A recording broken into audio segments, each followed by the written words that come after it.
அவங்களே வந்து டிஎன்பிசிக்கு அனுப்பிச்சு அவங்களே வெளிப்படைத்தன்மையோடு எடுத்ததை போல அவங்களே வந்து எந்த விதமான இது இல்லாம ரீல்ஸ் வரைக்கும் அந்த லெவலுக்கு அவங்க எடுத்துட்டு போயிருக்காங்க. ஏன்னா வழக்கமா திராவிட மாடல் அரசுடைய திட்டங்களுக்கு ஸ்டிக்கர் ஒட்டுற அரசு தான் இன்றைய தாவேக அரசு.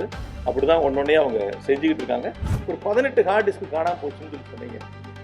முக்கிய ஆவணங்கள்லாம் காணாம போச்சுன்னு பல பேர் பரபரப்பு செய்திகளை நீங்களே கூட போட்டீங்க. மின் வாரியத்தினுடைய முக்கிய ஆவணங்கள் அங்கிருந்து காணாம போச்சு. ஒரு கொஞ்ச நாள் கழிச்சு ஒரு 40 ஹார்ட் டிஸ்க்கு கைப்பற்றப்பட்டதுன்னு ஒரு செய்தி வந்துச்சு. அது நான் உங்க தொலைக்காட்சி ஃபுல்லாக பார்த்தேன்.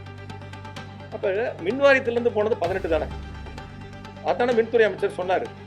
அப்ப கைப்பற்றப்பட்டது 40னா 40 மின் வாரியமா இல்ல வேற வேற துறைகளா? காலை 9 மணியிலிருந்து இரவு 12 மணி வரை ஜூன் 29 ஒரு நாள் மட்டும். டயா பூஸ்டர் சுகரை கண்ட்ரோல் பண்ணும், உங்க ஆரோக்கியத்தை மீட்டு தரும். சர்க்கரையை கட்டுப்படுத்துறதுக்கான எளிமையான வழிமுறை, இயற்கையான வழிமுறை. அனைத்து மருந்து கடைகளிலும் கிடைக்கும். தமிழ்நாடு மின்சார வாரியத்தினுடைய நிதிநிலை குறித்தும் பல்வேறு அம்சங்கள் குறித்தும் இன்றைய தாவேக அரசினுடைய மின்துறை அமைச்சர் அவர்கள் காலை ஒரு வெள்ளை அறிக்கையை வெளியிட்டு பத்திரிகையாளர் முன்பு பல்வேறு கருத்துக்களை எடுத்து வைத்திருக்கின்றார்கள். கடந்த 5 ஆண்டுகளில் திராவிட மாடல் அரசு நடத்திய எங்களுடைய கழகத் தலைவர் மாண்புமிகு தளபதி அவர்கள் நலிவடைந்த மின்சாரத்துறையை மேம்படுத்த வேண்டும், பல முன்னெடுப்புகளை எடுத்து தமிழ்நாட்டினுடைய மின் உற்பத்தியை அதிகரிக்க வேண்டும், உற்பத்தி அதிகரிப்புக்கு ஏற்ப மின் கட்டமைப்பு பணிகளை அதிகமாக மேற்கொள்ள வேண்டும், எந்த இடங்களிலும் சிறு தடங்கள் இல்லாமல் சீரான மின் விநியோகம் வழங்கப்பட வேண்டும் என்று தொடர்ந்து ஆய்வுக் கூட்டங்களை நடத்தி பல்வேறு உத்தரவுகளை வழங்கி அதற்கான நிதிகளையும் அரசின் மூலமாக கொடுத்து ஒரு நலிவடைந்த மின்சாரத்துறையை காப்பாற்றியவர் எங்களுடைய கழகத் தலைவர் மாண்புமிகு தளபதி அவர்கள். நிச்சயமாக என்னால் அறுதியிட்டு சொல்ல முடியும், கடந்த 5 ஆண்டுகளில் எங்களுடைய கழகத் தலைவர் மாண்பு முதலமைச்சராக இருந்து தமிழ்நாடு அரசினுடைய நிதிகளை மின் வாரியத்திற்கு வழங்காமல் இருந்திருந்தால் நிச்சயமாக மின் வாரியம் பல்வேறு காலகட்டங்களில் பல்வேறு இன்னல்களை சந்தித்திருக்கும். முழுமையாக தொடர்ந்து கண்காணித்து தன்னுடைய துறையைப் போல மின்துறையை கடந்த 5 ஆண்டுகளில் நிதிகளை கொடுத்து தமிழ்நாட்டு மக்களுக்கு எந்தவித பாதிப்புகளும் இல்லாமல் சீரான மின் விநியோகத்திற்கு வித்திட்டவர் மாண்புமிகு தளபதி அவர்கள். இங்கே நிறைய பத்திரிகையாளர்கள் வந்திருக்கீங்க. ஒவ்வொரு ஆண்டும் மின்சாரத்தினுடைய தேவைகள் அதிகரிக்கும். அப்படித்தான் கடந்த 5 ஆண்டுகளில் தமிழ்நாட்டினுடைய மின் தேவை தொடர்ந்து அதிகரித்து வந்தன. ஆனால் இப்படி 5 ஆண்டுகள் அதிகரித்தாலும் கூட, குறிப்பாக கோடை காலமாக இருந்தாலும் கூட எந்தவித தடையும் இல்லாமல் சீரான மின் விநியோகம் செய்த அரசு திராவிட மாடல் அரசு, அதனுடைய முதலமைச்சர் மாண்புமிகு தளபதி அவர்கள். இன்று காலை வெள்ளை அறிக்கையை வெளியிட்ட இன்றைய மின்துறை அமைச்சர் அவர்கள் எவ்வளவு மின்சார வாரியத்தினுடைய வருவாய், எவ்வளவு செலவு, எவ்வளவு இடைவெளி என்பதை அந்த வெள்ளை அறிக்கையிலே குறிப்பிட்டிருக்கின்றார். குறிப்பாக ஒவ்வொரு 5 ஆண்டுகளுக்கான அந்த கால அட்டவணையை அதிலே வெளியிட்டிருக்கின்றார். 2006-11 92,737 கோடி ரூபாய் வருவாய் என்பது அதற்கு அடுத்த 5 ஆண்டுகளில் 1,234 கோடி ரூபாய் அதிகரித்து ஏறத்தாழ 1,92,971 கோடி ரூபாய் வருவாய் என்று குறிப்பிட்டிருக்கின்றார். ஆனால் அதே 5 ஆண்டுகளில் செலவினம் என்பது 1,21,200 கோடி ரூபாய் உயர்ந்து 2,49,332 கோடி ரூபாய் என்று குறிப்பிட்டிருக்கின்றார். அப்பொழுது வருவாய்க்கும் செலவுக்குமான இடைவெளி பற்றாக்குறை என்பது 56,361 கோடி ரூபாய் 2011-16 ஆண்டு காலகட்டங்களில் அந்த பற்றாக்குறை இழப்பு ஏற்பட்டிருக்கின்றன. அதற்கு அடுத்த 5 ஆண்டுகளில் 2016-21 58,534 கோடி ரூபாய் பற்றாக்குறை ஏற்பட்டிருக்கின்றன, இழப்பு ஏற்பட்டிருக்கின்றன.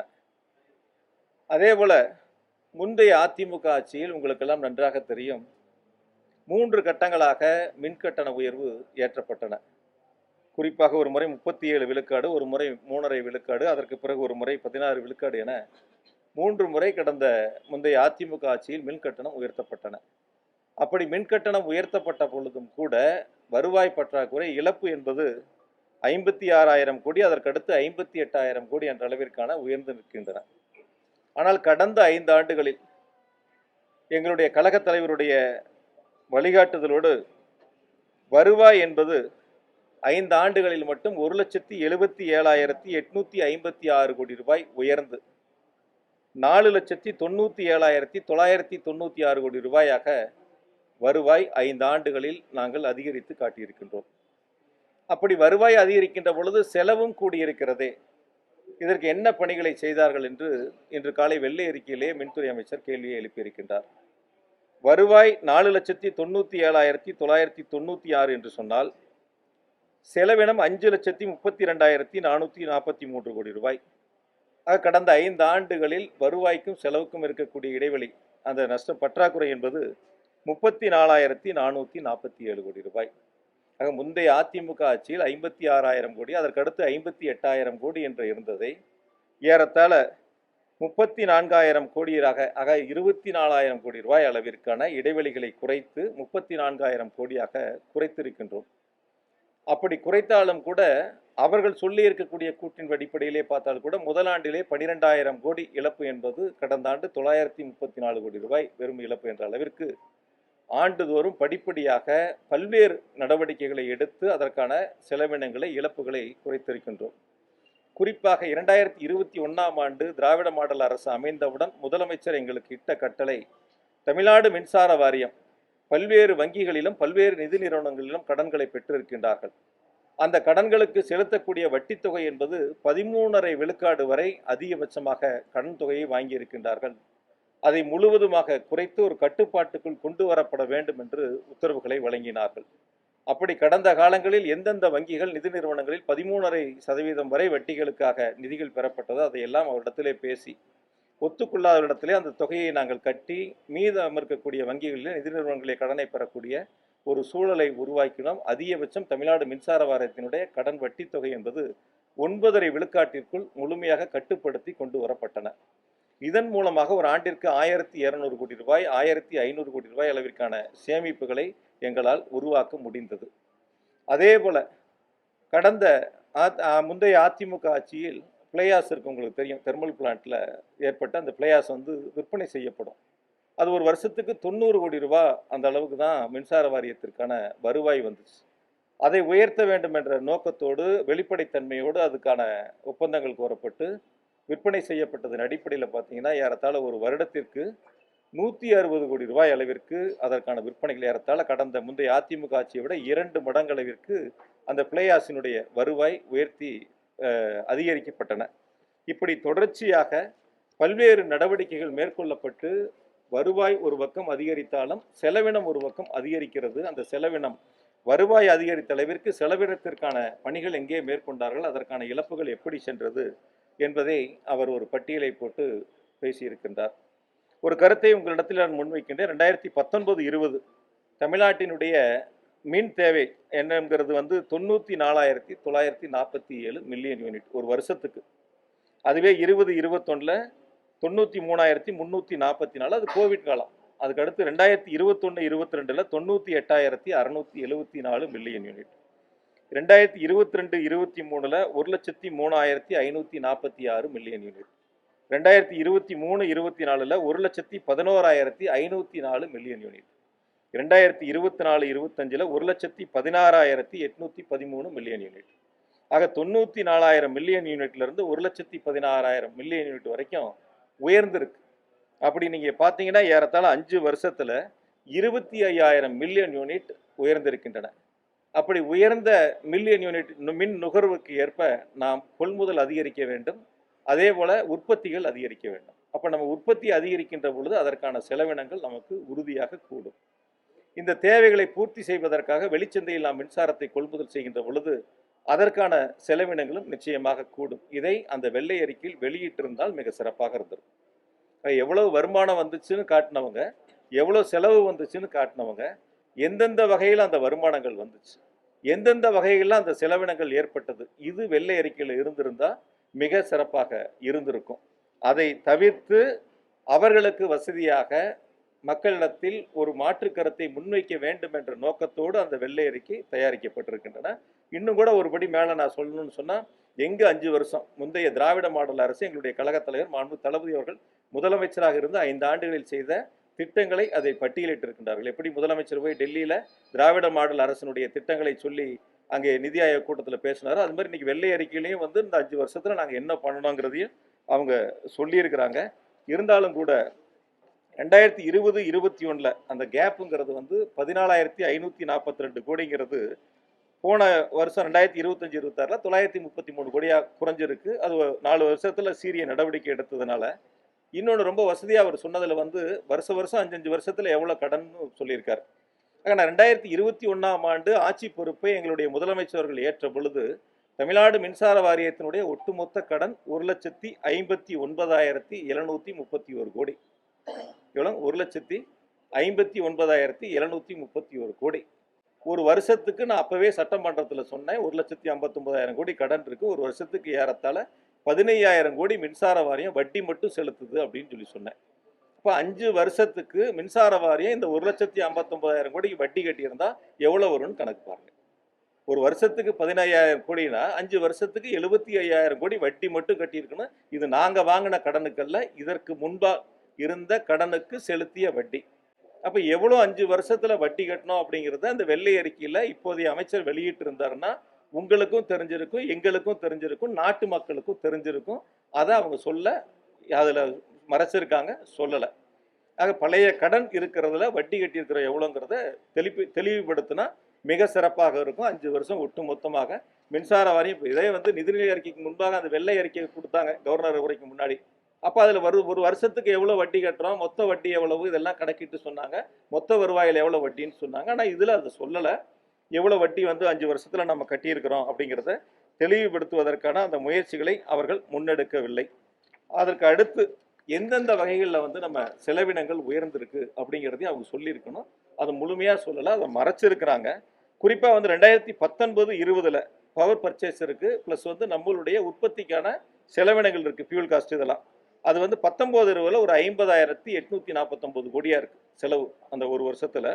24-25 பார்த்தீங்கன்னா அது 65,000 கோடியாக உயருது. ஏறத்தாழ வந்து 50,000 கோடியிலேருந்து 65,000 கோடினா பர்ச்சேஸும் நம்மளுடைய உற்பத்திக்கான ஃபியூல் காஸ்ட் இதெல்லாம் சேர்த்துனீங்கன்னா ஒரு 15,000 கோடி உயருது. அப்போ அது நம்மளுடைய எவ்வளவு மின் தேவை நம்ம இடத்துல அதிகரிச்சிருக்கோ அந்த மின் தேவை அதிகரிகளுக்கு ஏற்ப உற்பத்தியை நாம் ஒரு பக்கம் அதிகரித்திருக்கின்றோம். அந்த அதிகரிப்புக்கான செலவினங்கள் கூடியிருக்கின்றன. அதே போல வெளியில் கொள்முதல் செய்யப்பட்ட மின்சாரத்திற்கான செலவினங்கள் கூடியிருக்கின்றன. இதனால் ஏற்பட்ட செலவினங்கள் என்பதை அவர்கள் குறிப்பிட மறந்துட்டாங்க. அது ஒன்று. அதே போல் நம்ம வெளியிலேருந்து வாங்கக்கூடிய மின்சாரத்துக்கு டிரான்ஸ்மிஷன் சார்ஜுன்னு ஒன்று போடுவாங்க. அது பார்த்தீங்கன்னா 2019-20 4,564 கோடி அப்போ வந்து செலவு ஒரு வருஷத்துக்கு. இப்போ 2024-25 கேப்பில் பார்த்தீங்கன்னா 9,548 கோடி. ஏறத்தாழ 2 மடங்காக அந்த டிரான்ஸ்மிஷன் சார்ஜ் வந்து உயர்ந்திருக்கு. அதையும் அதில் அவங்க எல்லாம் குறிப்பிட்டிருக்கலாம். இதெல்லாம் ஏற்பட்ட செலவினங்களுடைய உயர்வு. இதனால தான் அந்த செலவினங்கள் அதிகரிச்சிருக்கு அப்படிங்கிறத அவங்க எல்லாம் ஒரு பக்கம் சுத்தமாக மறைச்சிருக்காங்க. உங்களுக்கு நல்லா தெரியும், மின் வாரியத்தினுடைய தொழிலாளர்களுடைய கோரிக்கைகளை ஏற்று கடந்த திராவிட மாடல் அரசில் 2 முறை ஒப்பந்தங்கள் போடப்பட்டன. 2 முறை ஒப்பந்தங்கள் அவர்கள் விரும்பக்கூடிய வகையில் மனமகிழ்ச்சியோடு ஏற்றுக்கொள்ளக்கூடிய வகையில் எங்களுடைய கழகத் தலைவர் அப்போதைய முதலமைச்சராக இருந்து அந்த 2 ஒப்பந்தங்களை அவர்களுக்கு வழங்கினார்கள். அந்த வகையில் பார்த்தீங்கன்னா கடந்த காலங்களுக்கும் இப்பயும் அந்த எம்ப்ளாய்க்கான காஸ்ட் செலவினங்கள் இருக்கும். அந்த செலவினங்கள் பார்த்தீங்கன்னா 20-21 9,100 கோடியாக இருக்குது. அதுவே 25-26 பார்த்தீங்கன்னா 12,006 கோடி 12,061 கோடியாக உயர்ந்திருக்கு. ஏறத்தாழ 9,000 கோடியிலிருந்து 12,000 கோடியாக எம்ப்ளாய்க்கான அந்த செலவினங்கள் வந்து உயர்ந்திருக்கு. ஆகையால் வருவாய் ஒரு பக்கம் மின்கட்டண உயர்வால் மட்டும் உயர்வது அல்ல, நம்மளுடைய கூடுதல் மின் நுகர்வு அதன் மூலமாக ஏற்படக்கூடிய வருவாய், அதுபோல மின்சார வாரியம் எடுத்திருக்கக்கூடிய நடவடிக்கைகள், வட்டி குறைப்பு, ஃப்ளையாஸில் வருமானம், பல்வேறு வழிவகைகள், அந்த இழப்பு லைன் லாஸ் ஏற்படக்கூடிய இழப்பை சரி செய்வது, இப்படி பல்வேறு வகைகளில் எடுக்கப்பட்ட சீரிய நடவடிக்கையின் காரணமாக அந்த செலவினங்கள் குறைக்கப்பட்டது. இது எல்லாம் சீர்தூக்கி பார்த்து தான் இன்றைய வெள்ளை அறிக்கை அமைந்திருக்க வேண்டும். மாறாக அதில் எதுவும் அது இடம்பெறவில்லை. ஆகையால் வருவாய் ஒரு பக்கம் உயர்ந்தாலும் கூட மின் கொள்முதல், மின் உற்பத்திக்கான செலவினங்கள், அதே போல் எம்ப்ளாய்க்கான காஸ்ட்டு, டிரான்ஸ்மிஷன் சார்ஜ், இப்படி பல்வேறு வகைகள் ஏற்பட்டிருக்கக்கூடிய செலவினங்களும் உயர்ந்திருக்கின்றன. செலவினங்கள் உயர்ந்தாலும் கூட நாங்கள் இழப்பை குறைத்திருக்கின்றோம். இந்த கடைசி ஆண்டு வெறும் 933 கோடி அளவிற்கு குறைந்திருக்கின்றன. அதற்கு முழு முதல் காரணம் எங்களுடைய கழகத் தலைவர், திராவிட மாடல் ஆட்சியினுடைய நாயகர் மாண்புமிகு தளபதி அவர்கள் என்பதை இந்த நேரத்தில் நான் பெருமையோடு சுட்டிக்காட்ட கடமைப்பட்டிருக்கின்றேன். அதே போல் மின்சாரத்தினுடைய தேவைகளை பற்றி சொன்னாங்க. இப்போ எப்படி நம்ம ஓன் ஜென்ரேஷனு, அதே போல் ஒன்றிய அரசினுடைய தொகுப்பில் வாங்கிறது, மத்திய தொகுப்பில் வாங்கிறது, ப்ரைவேட்டில் பர்ச்சேஸ் பண்ணுறது, இது நமக்கு தேவையான அளவுக்கு ஆண்டுக்காண்டு உயரக்கூடிய அளவிற்கான நம்முடைய மின் உற்பத்தி திட்டங்களை செயல்படுத்துவது, அதே போல் மத்திய தொகுப்பிலிருந்து நாம் பெறுவது, தனியாரிடமிருந்து பெறுவது, இது எல்லாம் சேர்த்து தான் நம்ம அதுக்கான பணிகளை முன்னெடுக்கிறோம். அவங்க சொல்லும்போது சொன்னாங்க, இந்த மாதிரி அதிகபட்சம் 21,307 மெகாவாட் அதிகபட்ச உச்சபட்ச மின் தேவை ஏற்பட்டிருக்கு ஒரு நாள்னாங்க. இது இப்போ ஏதோ புதுசாக ஏற்பட்டதில்லை. இது இவங்க ஆட்சிக்கு வர்றதுக்கு முன்னாடியே அந்த 21,307 ஏற்பட்டுருச்சு. இவங்க ஆட்சி பொறுப்பேற்றதுக்கு அப்புறம் கூட அந்த அளவுக்கு கூட உயரல. 2020-21 பார்த்தீங்கன்னா 16,481 மெகாவாட்டாக இருந்துச்சு.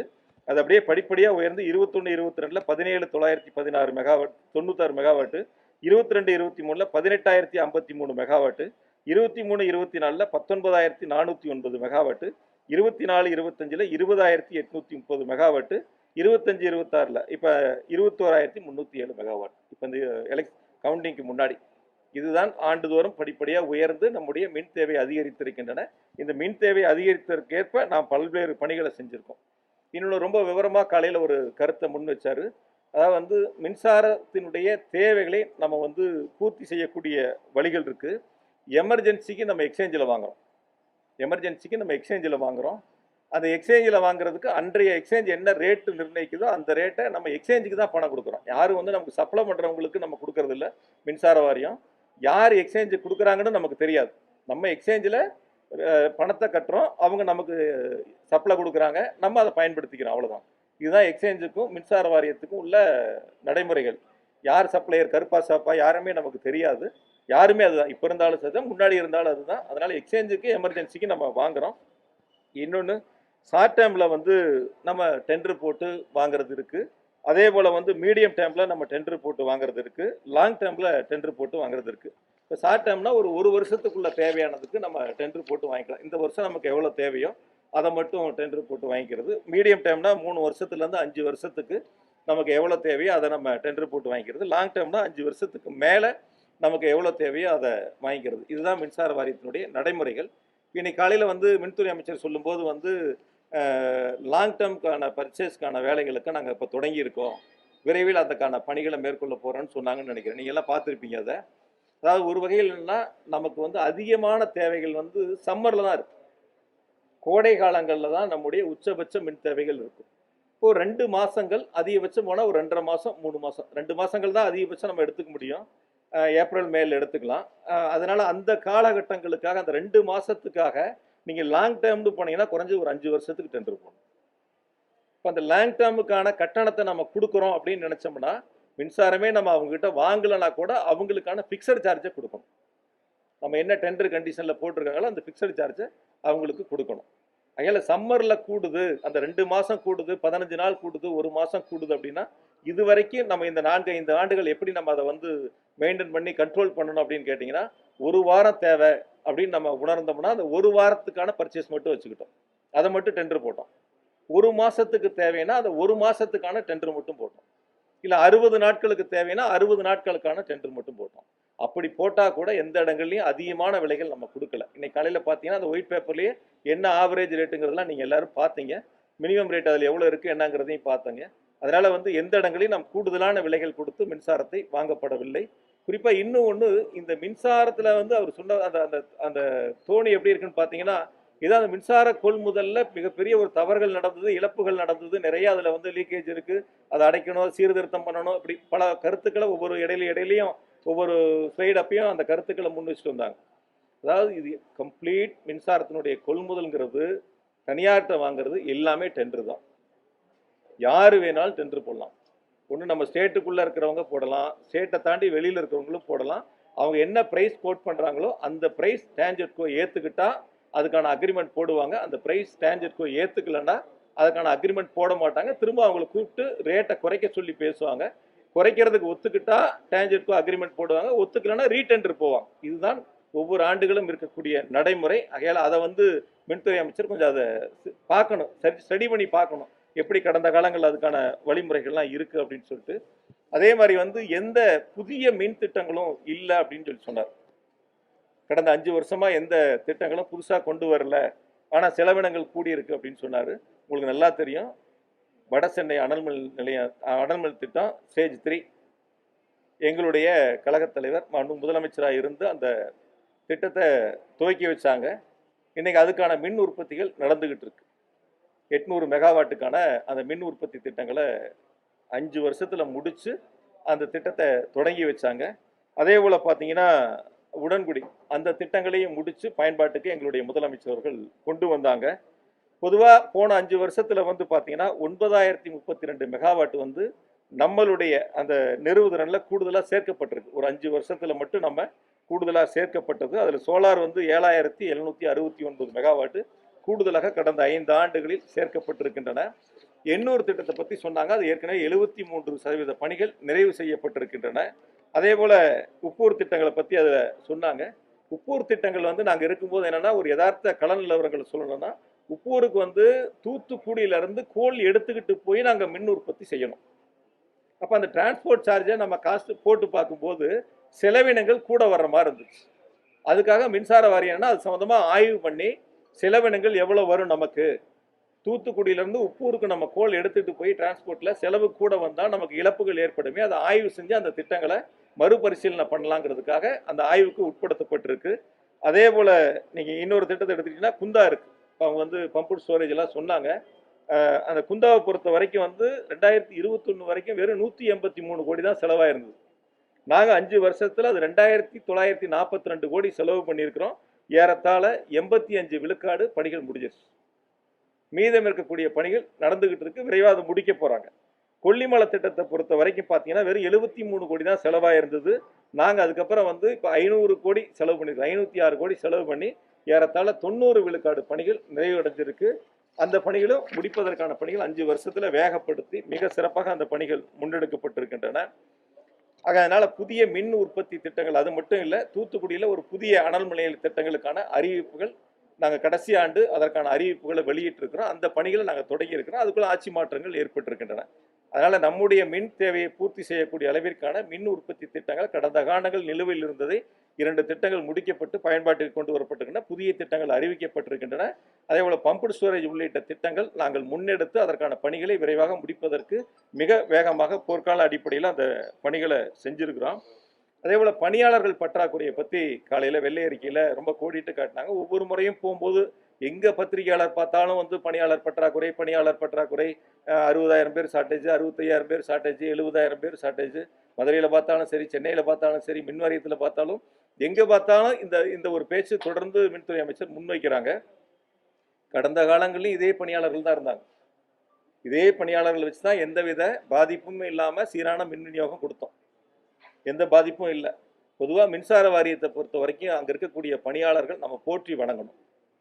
மழை வெயில் இரவு பகல் நேரங்காலம் எதுவும் பார்க்க மாட்டாங்க. 24 மணி நேரம் பணி செய்யக்கூடிய, அதுவும் அர்ப்பணிப்புணர்வோடு பணியாற்றக்கூடியவர்கள் எங்களுடைய மின் வாரியத்தினுடைய பணியாளர்கள். உள்ளபடியே வந்து நம்ம ஒரு நிமிஷமோ 5 நிமிஷமோ பவர் கட் ஆச்சுன்னா நம்ம ரொம்பவும் வருத்தப்படுறோம். ஆனால் அவங்க நேரங்காலம் பார்க்கறதில்ல. வீடுகளுக்கு கூட போகாமல் உட்காந்து இரவு பகல் பார்க்காம மழை வெள்ளம் பார்க்காம வேலை செய்கிறாங்க. அப்படி பாராட்டுக்குரியவர்கள். அந்த பணியாளர்களை வச்சு தான் நாங்கள் கடந்த 5 ஆண்டுகள் வந்து எந்தவித தடையும் இல்லாமல் சீரான மின் விநியோகம் செய்யப்பட்டிருக்கின்றன. குறிப்பாக கடந்த 5 ஆண்டுகளில் 343 பணியாளர்கள் எடுக்கப்பட்டதா அந்த வெள்ளை அறிக்கையில் குறிப்பிட்டிருந்தார். நேற்று வந்து ஏஇ போஸ்ட்டு ஏஏஓ போஸ்டெல்லாம் எடுத்து ஏறத்தாழ ஒரு 401 பேர்த்துக்கு இன்றைய மின்துறை அமைச்சர் இன்றைய முதலமைச்சர் அவருடைய வச்சு அவர்களுக்கான பணி ஆணைகள் கொடுத்தாங்க. நான் உங்கள் மூலிமா ஒன்று மின்துறை அமைச்சர்கிட்ட கேட்டுக்கிறேன். இந்த தாவேக அரசினுடைய மின்துறை அமைச்சர்கிட்ட இந்த ஆட்சி பொறுப்பேற்ற 40 நாளைக்குள்ள இந்த மின்சார வாரியம் டிஎன்பிசிக்கு ஒரு லெட்டர் எழுதி இவ்வளோ போஸ்ட் எங்களுக்கு காலியாக இருக்குது, நீங்கள் இதை தேர்வு பண்ணி கொடுங்கன்னு அனுப்பி இந்த 40 நாட்களுக்குள்ள டிஎன்பிஎஸ்சி வந்து அவங்களுக்கு எக்ஸாம் வச்சு அதை ரிசல்ட் கொடுத்து தேர்வு பண்ணி அந்த பட்டியலை மின் வாரியத்துக்கு கொடுத்து நேற்று ஆணைகள் கொடுத்தாங்களான்னு ஒரு கேள்வி மட்டும் வைக்கிறேன். இந்த 40 நாட்களுக்குள்ள இது நடந்திருந்துன்னா அவங்க பெருமையோட சொல்லலாம்.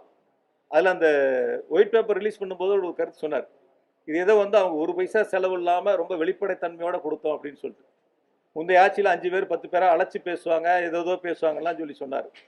இந்த டிஎன்பிசியில் யார் அப்ளிகேஷன் போட்டா, யார் எக்ஸாம் எழுதுனா, யாருக்கு ரிசல்ட் வந்துச்சு, யாருக்கு அப்பாயின்மெண்ட் வந்துச்சுன்னு தெரியாது. பொதுவாக மின்சார வாரியம் பொதுவாக டிஎன்பிசியிலேருந்து வரக்கூடியது என்னென்னா, அந்த தேர்வு செய்யப்பட்டவங்களுடைய பட்டியல் சம்மந்தப்பட்ட துறைக்கு வரும். அந்த துறையில் என்ன செய்வாங்கன்னா அவங்களுக்கு அந்த போஸ்டிங் போடுவாங்க. எந்த இடங்களுக்கு போஸ்டிங் போடுவாங்க, நியரஸ்ட் அவங்களுக்கு எங்கே இருக்க பணியிடங்கள் அந்த போஸ்டிங் போடுவாங்க. அது மட்டும்தான் அந்தந்த துறையினுடைய வேலை. இது கூட தெரியாமல் ஒரு மின்துறை அமைச்சர் வந்து சொல்கிறாரு 5 பேர் 10 பேர்த்த அழைச்சி பேசுவாங்கன்ட்டு. இந்த அவர் வெளியிட்ட அந்த ஆணைகள் கொடுக்கப்பட்ட 401 போஸ்ட்டும் கடந்த ஆகஸ்டில் எக்ஸாம் வச்சு, கடந்த ஆகஸ்ட் மாதம் எக்ஸாம் வச்சு தேர்வு செய்யப்பட்டு நேற்று அதுக்கான ஆணைகளை கொடுத்துருக்காங்க. இப்போ தேர்தல் இல்லாமல் இருந்தால் நாங்களே எங்கள் முதலமைச்சர் வச்சு அந்த ஆணைகளை நாங்கள் கொடுத்துருப்போம்.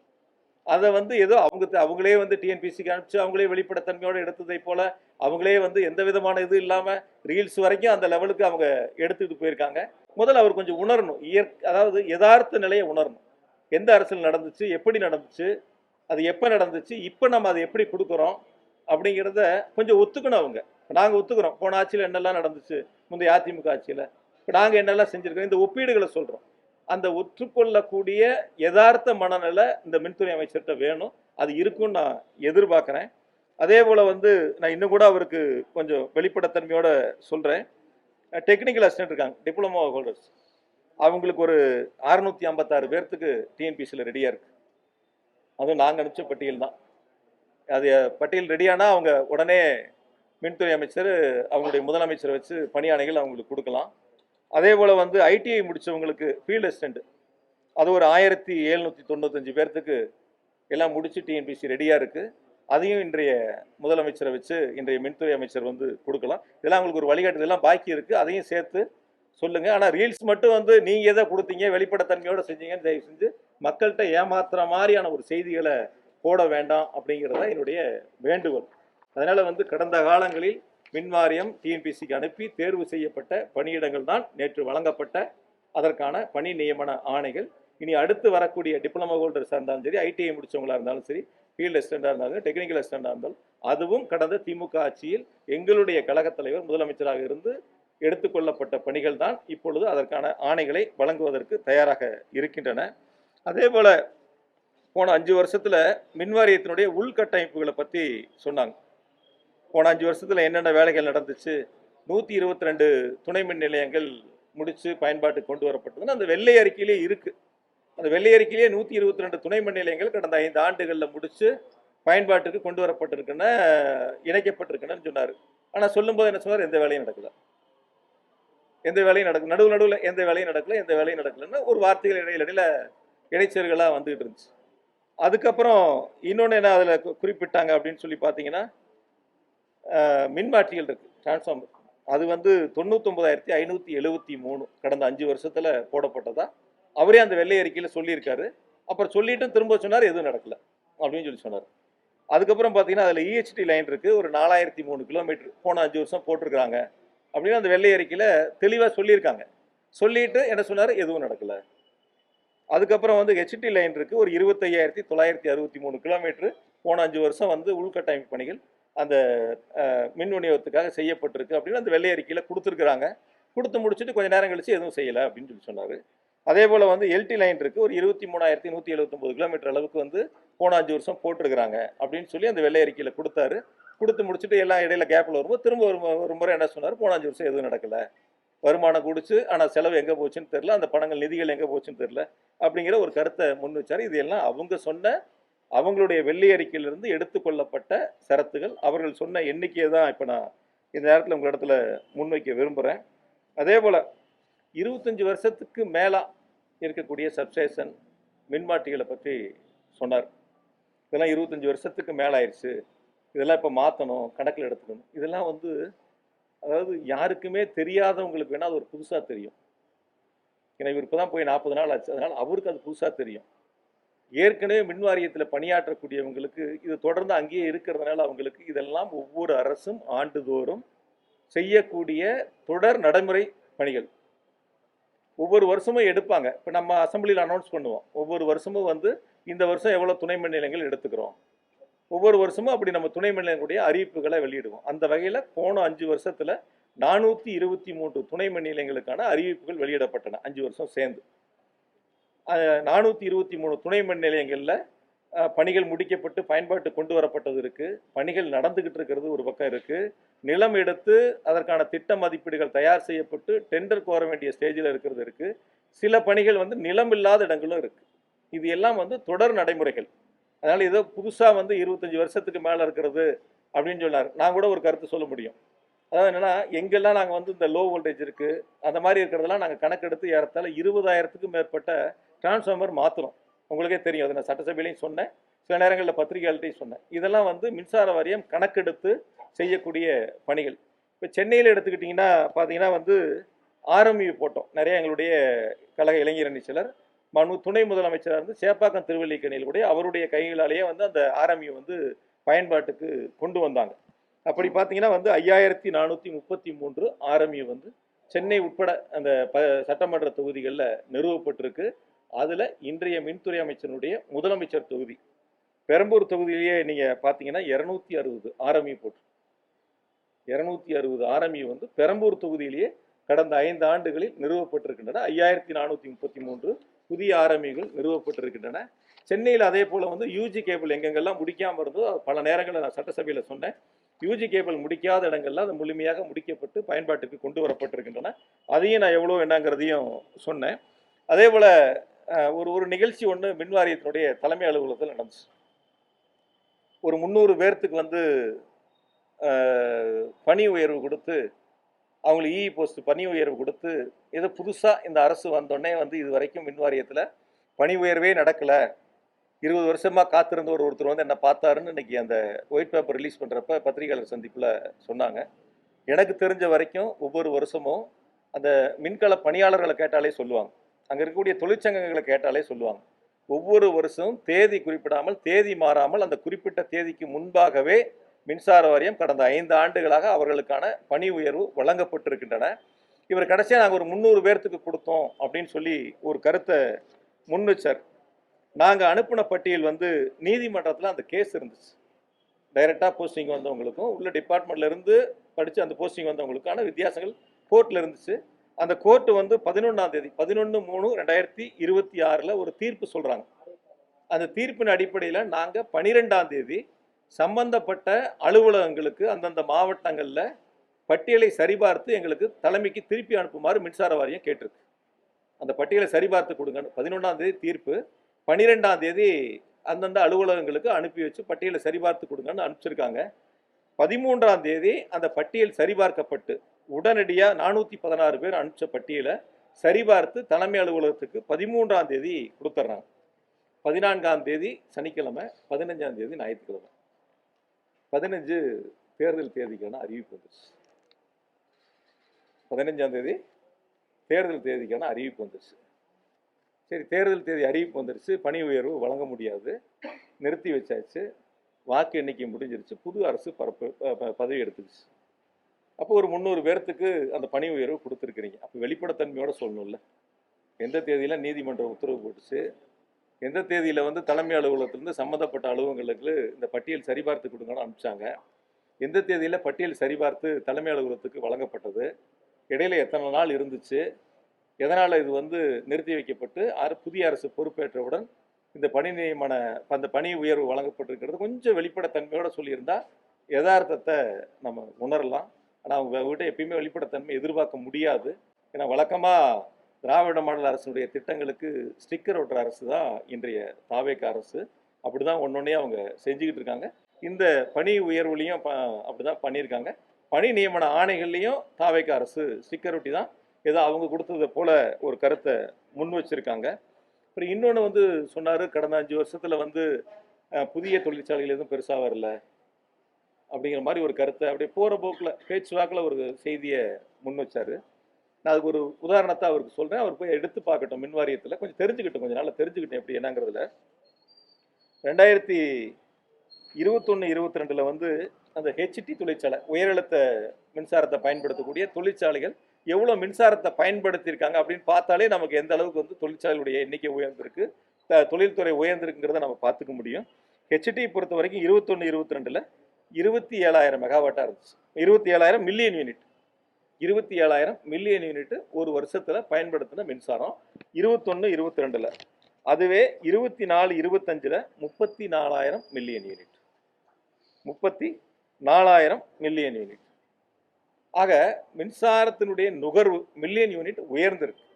இது அவர் எடுத்து இதெல்லாம் வெள்ளை அறிக்கையில் அவர் சொல்லியிருக்கலாம். இந்த மாதிரி வந்து எவ்வளோ மின் நுகர்வு உயர்ந்திருக்கு, அதில் தொழிற்சாலைகளில் எவ்வளோ உயர்ந்திருக்கு, எல்டி தொழிற்சாலையில் எவ்வளோ இன்க்ரீஸ் ஆகிருக்கு, ஹெச்டி தொழிற்சாலையில் எவ்வளோ இன்க்ரீஸ் ஆகிருக்குன்னு சொல்லியிருந்தாருன்னா வெளிப்படைத்தன்மையோடு அந்த வெள்ளை அறிக்கை வந்திருக்கு அப்படிங்கிறத புரிஞ்சு கொள்ள முடியும். மாறாக அதெல்லாம் மறைக்கப்பட்டிருக்கின்றன. அதே போல் 16ஆம் தேதி ஒரு ப்ரெஸ் ரிலீஸ் கொடுத்தாங்க. முதலமைச்சர் தலைமையில் ஒரு ஆய்வுக் கூட்டம் நடந்துச்சு. மின்சார வாரியத்தினுடைய அடுத்த கட்ட நகர்வுகள் குறித்தான ஒரு பத்திரிகை செய்தியை வெளியிட்டாங்க. அந்த பத்திரிகை செய்தியில் 121 புதிய துணை மின் நிலையங்கள் அல்லது மேம்படுத்தப்பட்ட துணை மின் நிலையங்கள் 10,109 கோடி ரூபாய் மதிப்பீட்டில் தற்பொழுது பணிகள் நடைபெற்று வருகின்றன அப்படின்னு கொடுத்துருக்காங்க. 121 சப்ஸ்டேஷனு 10,100 கோடி ரூபாய் மதிப்பீட்டில் பணிகள் நடந்துகிட்டு இருக்குன்னு போட்டிருக்காங்க. இப்போ அவர் என்ன சொல்லணும்? இன்னைக்கு எதுவுமே 5 வருஷம் எடுத்துக்கல, வருமானம் வந்துச்சு, ஆனால் அந்த பணம் நிதி எங்கே போச்சுன்னு தெரியலை, வீண் விரயமாயிருச்சு, பல்வேறு வகைகளில் முறைகேடாக போயிடுச்சு, தவறுதலாக போயிடுச்சு, மிஸ்மேனேஜ்மெண்ட்டு, இப்படி நிறைய வார்த்தைகளை பயன்படுத்தினாங்க. அப்போ 10,109 கோடிக்கு 121 துணை மின் நிலையங்கள் நடக்கிறத அவங்களே ஒத்துருக்காங்க. இன்னொன்று அந்த பத்திரிகை செய்தியிலேயே ஒன்று சொல்கிறாங்க, 231 துணை மின் நிலையங்கள் 15,000 கோடியில் அமைக்கப்படும் சொல்லியிருக்காங்க. இன்னைக்கு அந்த ஒயிட் பேப்பர் ரிலீஸ் பண்ணப்ப சொன்னார், நிலங்கள் எடுக்கப்பட்டாச்சுன்னு சொன்னார். அவர் பேச்சுவாக்கில் அது சொன்னதை நீங்கள் கவனிச்சிருப்பீங்க, வேணா திரும்ப ஒரு கூட போட்டு பாருங்க. இந்த 231க்கு நிலங்கள் எடுக்கப்பட்டாச்சுன்னு சொன்னார்.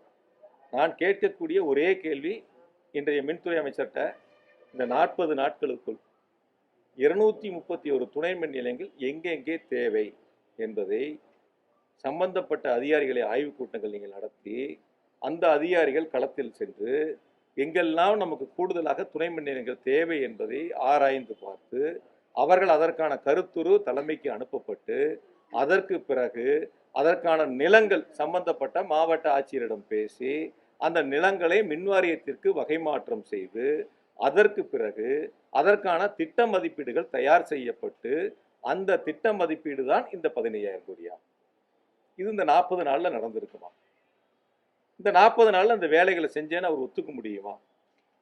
ஆக ஏற்கனவே நாங்கள் 5 ஆண்டுகளில் எடுத்துக்கொள்ளப்பட்டு முடிக்கப்பட்ட துணை மின் நிலையங்கள், நடந்து கொண்டிருக்கக்கூடிய துணை மின் நிலையங்கள், நிலம் எடுக்கப்பட்டு டெண்டருக்கு தயாராக இருந்த துணை மின் நிலையங்கள், இது எல்லாம் கணக்கில் எடுத்து இப்போ 231 துணை மின் நிலையங்கள் நிலம் எடுத்தாச்சுன்னு சொல்லி இப்பொழுது அதற்கான புதிய பணிகளை போல முன்னெடுத்து கொண்டு வந்திருக்கின்றார்கள். இதை அவர் புரிஞ்சுக்கணும். எப்போ நிலம் எடுத்தாங்க, எப்போ அந்த ப்ரொபோசல் வந்துச்சு, எப்போ எஸ்டிமேட் போட்டாங்க, அதனோட காஸ்ட் என்னங்கிறதெல்லாம் எந்தெந்த தேதியில் நடந்துச்சு அப்படிங்கிறத இன்றைய அமைச்சர் புரிஞ்சுக்கிட்டாருன்னா கொஞ்சம் பெட்டராக இருக்கும். அப்புறம் அதே போல் இன்னொன்று சொன்னார். அந்த இடத்துல வந்து அந்த ஒப்பந்த தொழிலாளர்களை பற்றி உங்களுக்கு நல்லாவே தெரியும். மின்சார வாரியத்தில் வந்து பணிபுரியக்கூடிய ஒப்பந்த தொழிலாளர்ங்கிறது யார் டெண்டர் எடுத்தாங்களோ, அந்த கான்ட்ராக்ட் எடுத்தாங்களோ அவங்கக்கிட்ட பணிபுரியக்கூடியவங்க. பெரும்பான்மை வந்து யாருமே மின்சார வாரியத்தில் 10 வருஷம் 15 வருஷம் அவங்க பணியாற்றி இருப்பாங்க. ஆனால் யாரோ ஒரு ஒப்பந்தம் எடுத்தவங்க கிட்ட அவங்க கான்ட்ராக்ட் பேசிக்கில் பணியாற்றி இருப்பாங்க. அதனால் அவங்கள பணி நிரந்தரம் செய்யணுங்கிற அந்த கோரிக்கைகளை அவங்க முன் வச்சுருக்காங்க. அது சம்பந்தமாக அவங்க ஏதோ வந்து மின்சார வாரியத்திலேயே 15-20 ஆண்டுகள் பணியாற்றியதை போல் அந்த கருத்தை அவர் எடுத்துக்கொண்டார். இன்னொரு முறை அவர் தெளிவாக அந்த துறையினுடைய அதிகாரிகளிடத்தில் பேசி அதையும் அவர்கள் புரிந்து கொள்ள வேண்டும். அதே போல் வந்து கிரீன் எனர்ஜிக்கு 5 ஜோனல் கொண்டு வந்திருக்கிறோம் அப்படின்னு சொல்லி சொன்னார். பொதுவாக ஒவ்வொரு அரசும் கூடுதலாக தேவையான புதிய மண்டலங்கள் உருவாக்குவது, புதிய வட்டங்கள் உருவாக்குவது, கோட்டங்கள் உருவாக்குவதெல்லாம் அந்தந்த கால சூழ்நிலைக்கு ஏற்ப, அதனுடைய மின் இணைப்புகளுக்கு ஏற்ப, தேவைகளுக்கு ஏற்ப புதிதாக உருவாக்கப்படுவது. அந்த வகையில் நாங்கள் கடந்த 5 ஆண்டுகளில் 3 புதிய மின் பகிர்மான கோட்டங்களை உருவாக்கணும். அதில் வந்து பார்த்தீங்கன்னா கரூராக இருக்கட்டும், திருவண்ணாமலையாக இருக்கட்டும், தஞ்சாவூராக இருக்கட்டும், 3 இடங்களில் எங்களுடைய கழக தலைவர் முதலமைச்சராக இருந்து அதை திறந்து வச்சாங்க. அதே போல் பார்த்தீங்கன்னா ஒரு புதிய வட்டத்தை உருவாக்கணும். அதே போல் வந்து 11 ஏடி ஆஃபீஸ் புதுசாக எங்களுடைய முதலமைச்சருடைய திருக்கரங்களால் போன 5 வருஷத்துல திறந்து வைக்கப்பட்டது. இந்த புதிய அலுவலகங்கள் உருவாக்கப்படுவது என்பது அந்த சூழ்நிலைகளுக்கு ஏற்ப, தேவைகளுக்கு ஏற்ப உருவாக்கப்படுவது. அவர் கிரீன் எனர்ஜியில் 2 ஜோனல் இருந்தது, 5ஆ பண்ணியிருக்கேன்னு சொன்னார். சரி, வரக்கூடிய காலங்களில் எங்கே இருக்குது என்னங்கிறத பார்ப்போம், எப்படி அதனுடைய செயல்பாடுகள் அமைங்கிறத பார்ப்போம். அதே போல் இப்போ இந்த மின்கட்டண உயர்வுங்கிறது இருக்காது அப்படின்னு சொல்லியிருக்காரு. சொல்லிட்டு இன்னொரு வார்த்தையும் சொன்னார், அந்த மின்கட்டண உயர்வுனால வந்து ஏற்றாதனால மின் வாரியத்துக்கு இழப்பு ஏற்படுமானா ஏற்படாதுன்னு ஒரு வார்த்தை சொன்னார். எப்படி ஏற்படாமல் இருக்கும்? எப்படி ஏற்படாமல் இருக்கும்? ஆனால் எங்கள் முதலமைச்சர், எங்களுடைய கழகத் தலைவர் அவர்கள் வந்து மின்கட்டண உயர்வு, எங்களுடைய டிஎன்ஆர்சி வந்து ஒழுங்குமுறை ஆணையம் வந்து மின்கட்டண உயர்வை ஏற்றுங்கன்னு உத்தரவு போடும்போது அரசு அதுக்கான நிதியை மின்சார வாரியத்துக்கு கொடுத்துருவாங்க. எங்கள் முதலமைச்சர் கொடுத்துருவாங்க. கொடுத்து பொதுமக்களுக்கு பாதிப்பு இல்லாமல் அரசு அந்த நிதிகளை கொடுத்து மின்சார வாரியத்திற்கு அந்த இழப்புகளை சரி செய்யும். அப்படிதான் இந்த அரசு செய்யணும். அது இன்னைக்கு அவர் சொல்லலை. இந்த அரசு அந்த இழப்பீடுகளை கொடுப்பதற்கு இந்த அரசு தயாராகும். அப்போதான் மின்சார வாரியத்துக்கு இழப்பு ஏற்படாமல் இருக்கும். அதனால் போகிற போக்கில் வந்து இல்லை இழப்பு ஏற்படாது அப்படிங்கிற அந்த ஒரு வார்த்தை கடந்து செல்லக்கூடிய வார்த்தை இல்லை.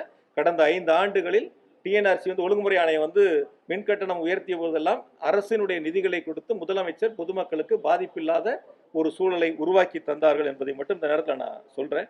அதே போல் பேட்டரி ஸ்டோரேஜை பற்றி சொன்னார். இன்னொன்று சொல்லுவாருன்னு நினச்சி நான் அந்த பேட்டரி ஸ்டோரேஜை பற்றி, இது நாங்கள் இருக்கும்போதே இதுக்கான டெண்டர் வெளியிட்டு பேட்டரி ஸ்டோரேஜுக்கு டெண்டரும் முடிஞ்சு ஏறத்தாழ 1500 மெகாவாட் ஹவருக்கு வந்து கொடுக்கப்பட்டிருக்கு. இது அடுத்து நம்ம எவ்வளோ தேவைகள் இருக்குது, இது ட்ரையல் பேசிக்கில் இப்போ கொடுத்துருக்கு. ஃபஸ்ட்டு பேசிக் கொடுத்தாச்சு, 1500 மெகாவாட் அவருக்கு கொடுத்தாச்சு. இப்போ அடுத்தது இவங்க கூடுதலாக கொடுக்கணும்னா கொடுக்கலாம். இது முன்னாடி இந்த திட்டங்களை எடுத்திருக்கிறாங்க.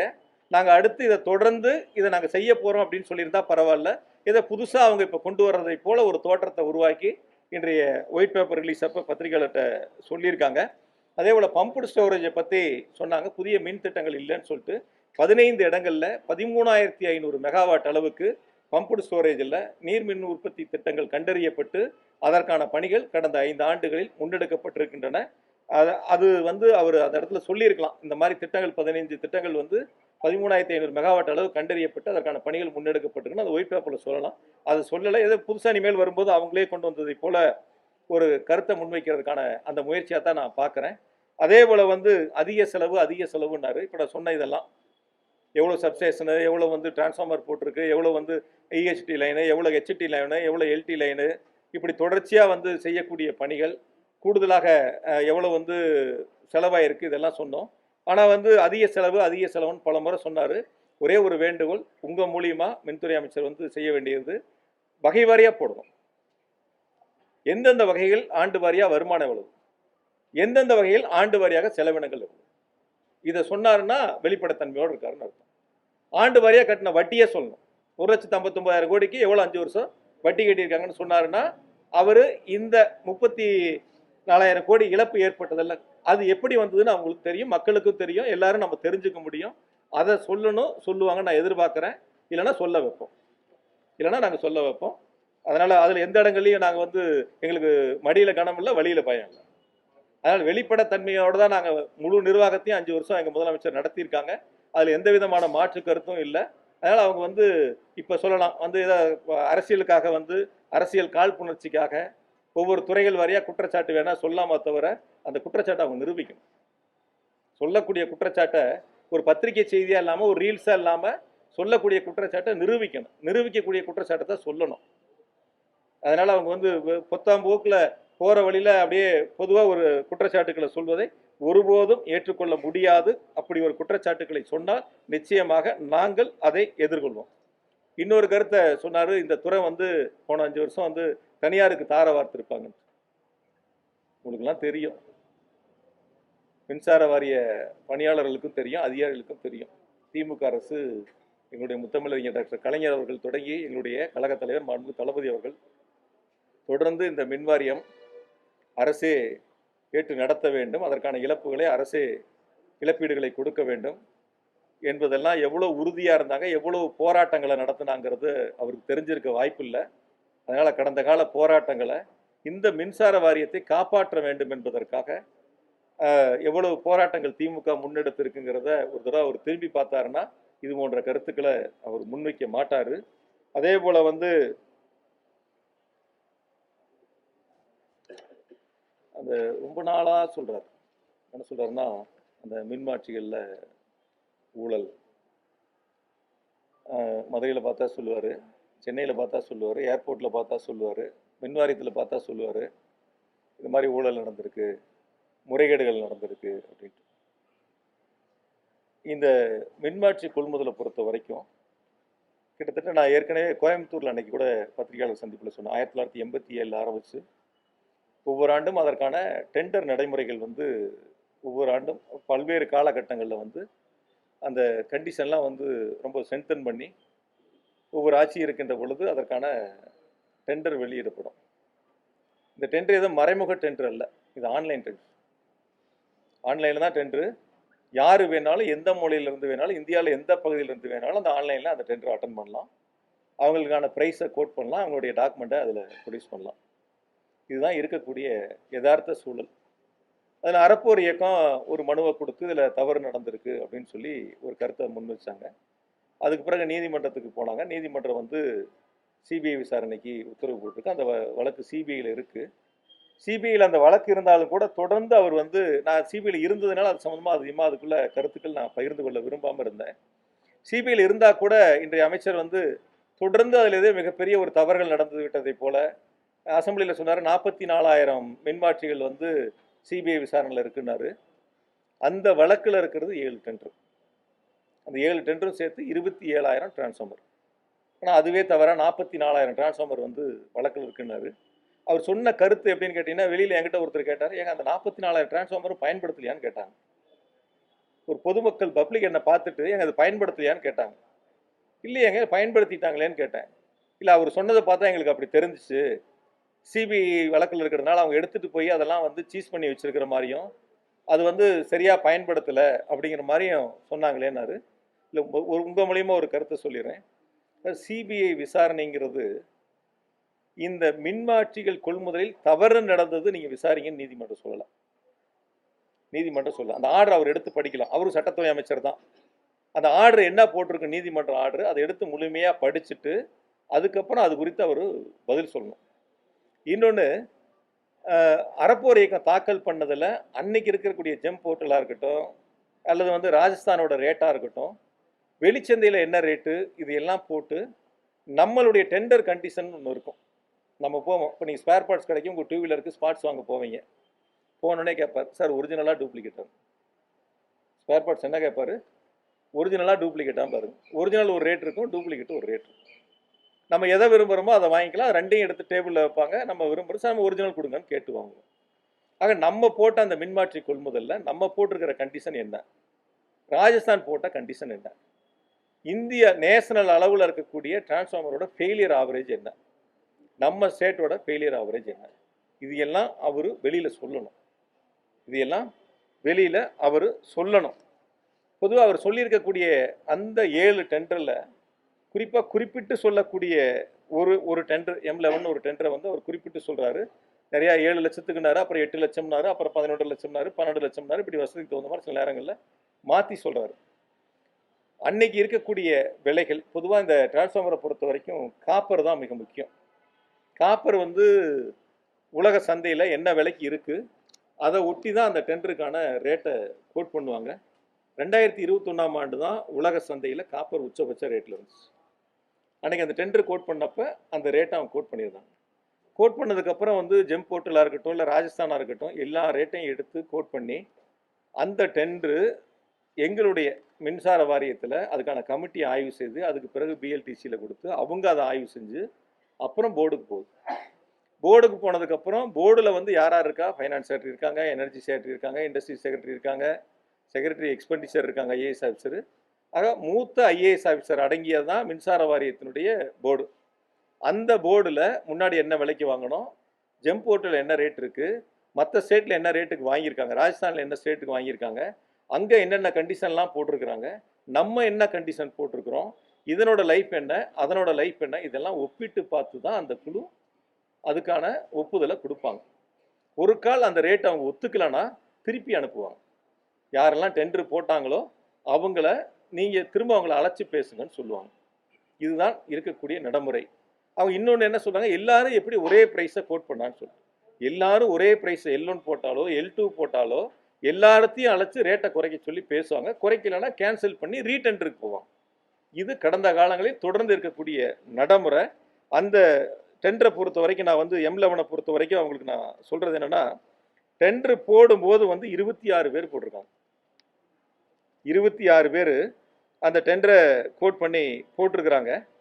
அதுக்கு பிறகு அவங்கள்ட்ட தொடர்ந்து அழைச்சி பேசி ரேட்டை குறைக்க சொல்லி ரேட்டை குறைக்கிறாங்க. அதாவது 13,72,930 ரூபாய்க்கு அந்த டிரான்ஸ்ஃபார்மர் வந்து ரேட்டை கோட் பண்ணியிருக்காங்க. 26 பேர் அழைச்சி பேசி கடைசியாக 16 பேர் தான் வந்து 12,49,800 ரூபாய்க்கு ஒத்துக்கிறாங்க.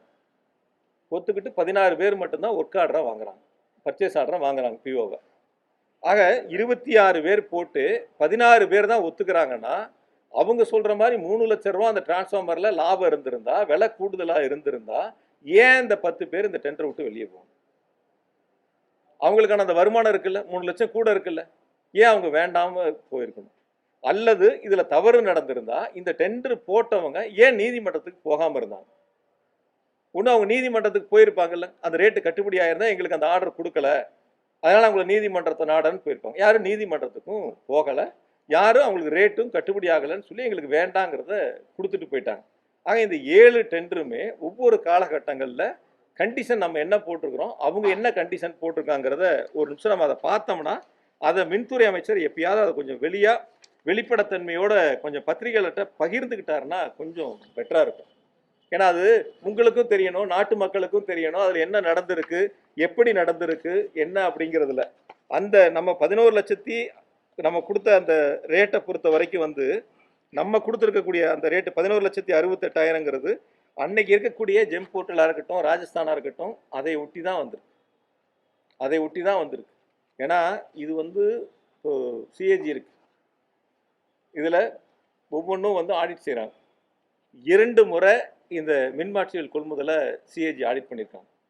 அப்படி தவறுகள் இருந்திருந்தா ஆடிட்டில் விட்டுருப்பாங்களா, இல்லை அதில் ஏதாவது மார்க் பண்ணாமல் இருந்திருப்பாங்களா, எப்படி அவங்க விட்டுருப்பாங்க? அதனால் அது கொஞ்சம் அவர் அது சொன்னால் நல்லாயிருக்கும். மின்துறை அமைச்சர் அது சம்மந்தமாக சொன்னார்னா நல்லாயிருக்கும். நான் சொன்னேன் 2021 காப்பர் ரேட் எவ்வளோ டாப்புன்னு சொல்லிட்டு, அதாவது $9,317 மெட்ரிக் டன். இதுதான் ஹையஸ்ட் காப்பரோட ரேட். அதனால் அதுக்கான விலை ஒன்று. இன்னொன்று வந்து இப்போ நம்ம போட்டிருக்கிற கண்டிஷனில் சிலதை மட்டும் சொல்கிறேன், நிறையா கண்டிஷன் நம்ம போட்டிருக்கோம் மற்ற ஸ்டேட்டை விட. அந்த கண்டிஷனில் வந்து நம்ம போட்டிருக்கிறது வந்து 60 மாதம். நம்மளுடைய மின்மாற்றி வந்து 60 மாதம் அவங்க பொறுப்பெடுத்துக்கணும், அந்த கேரண்டி பீரியட். ஆனால் அதே வந்து ராஜஸ்தான் போட்டிருக்கிறது வந்து 36 மாதம். 36 மாதம் தான் ராஜஸ்தானுடைய கண்டிஷன். அதே மாதிரி வந்து பெர்ஃபார்மன்ஸ் கேரண்டின்னு இருக்கு. 5% நம்ம வந்து சப்ளையோட அவங்களோட பேமெண்ட்டில் பிடிச்சி வச்சுக்கோம். இந்த 60 மாதமும் எந்த ஃபால்ட்டும் இல்லாமல் இருந்தால் தான் இந்த 5% அவங்களுக்கு நம்ம ரிலீஸ் பண்ணுவோம். ஆனால் ராஜஸ்தானில் வந்து என்னென்னு பார்த்தீங்கன்னா 0.5%, 0.5லேருந்து 1% வரைக்கும் தான் அந்த கேரண்டி வந்து செக்யூரிட்டி டெபாசிட்டை பிடிச்சி வைக்கிறாங்க. நம்ம 5% பிடிச்சிடறோம். 5 வருஷம் கழித்து ரிமார்க்ஸ் இல்லாமல் இருந்தால் அவங்களுக்கு அந்த பேமெண்ட்டை நம்ம ரிலீஸ் பண்ணுறோம். டிசைன் லைஃப்னு ஒன்று இருக்குது. நம்மளோட லைஃப் 25 வருஷம், ராஜஸ்தானோட லைஃப் 10 வருஷம், நம்மளோட லைஃப் 25 வருஷம். இன்றைக்கி கூட நான் கடைசியாக சொல்கிறேன், மின்துறை அமைச்சர் இன்றைக்கி சொன்னார் 25 வருஷம் கடந்த மின்மாற்றிகள்லாம் இன்னும் செயல்பாட்டில் இருக்குன்னார். இப்போ டிசைன் லைஃப் 25 வருஷங்கிறத எதனால் நம்ம அதை கொண்டு வந்து ஸ்ட்ராங்காக பர்ச்சேஸ் பண்ணுறோங்கிறத அவரை புரிஞ்சுக்கணும், அதையும் கொஞ்சம் தெரிஞ்சுக்கணும். ஆயில் டெம்பரேச்சரை பார்த்தீங்கன்னா நமக்கு 35 டிகிரி, ராஜஸ்தான் 40 டிகிரி. இது நமக்குள்ளே இருக்கக்கூடிய நமக்கும் அவங்களுக்குமான வேறுபாடு. அதே போல் வந்து ஆயில் இருக்குது, ஆயில் குவான்டிட்டி வந்து நமக்கு 670 லிட்ரு, ராஜஸ்தான் 426 லிட்ரு. அதே போல் வந்து வெயிட்டை பார்த்தீங்கன்னா நமக்கு 2550 கிலோகிராம், ராஜஸ்தான் வந்து 1930 கிலோகிராம். மிக முக்கியமானது அந்த டிரான்ஸ்ஃபார்மரோட ஃபெயிலியரை பற்றி சொன்னேன். நம்மளுடைய தமிழ்நாட்டினுடைய மின்சார வாரியத்தினுடைய மின்மாற்றிகளுடைய அந்த ஃபெயிலியர் பர்சன்டேஜுங்கிறது 2.2, 2.2% மட்டும்தான் நம்மளுடைய அந்த ஃபெயிலியர் ஆவரேஜ். இதே வந்து ராஜஸ்தானுடைய ஃபெயிலியர் ஆவரேஜ் எவ்வளோ தெரியுங்களா?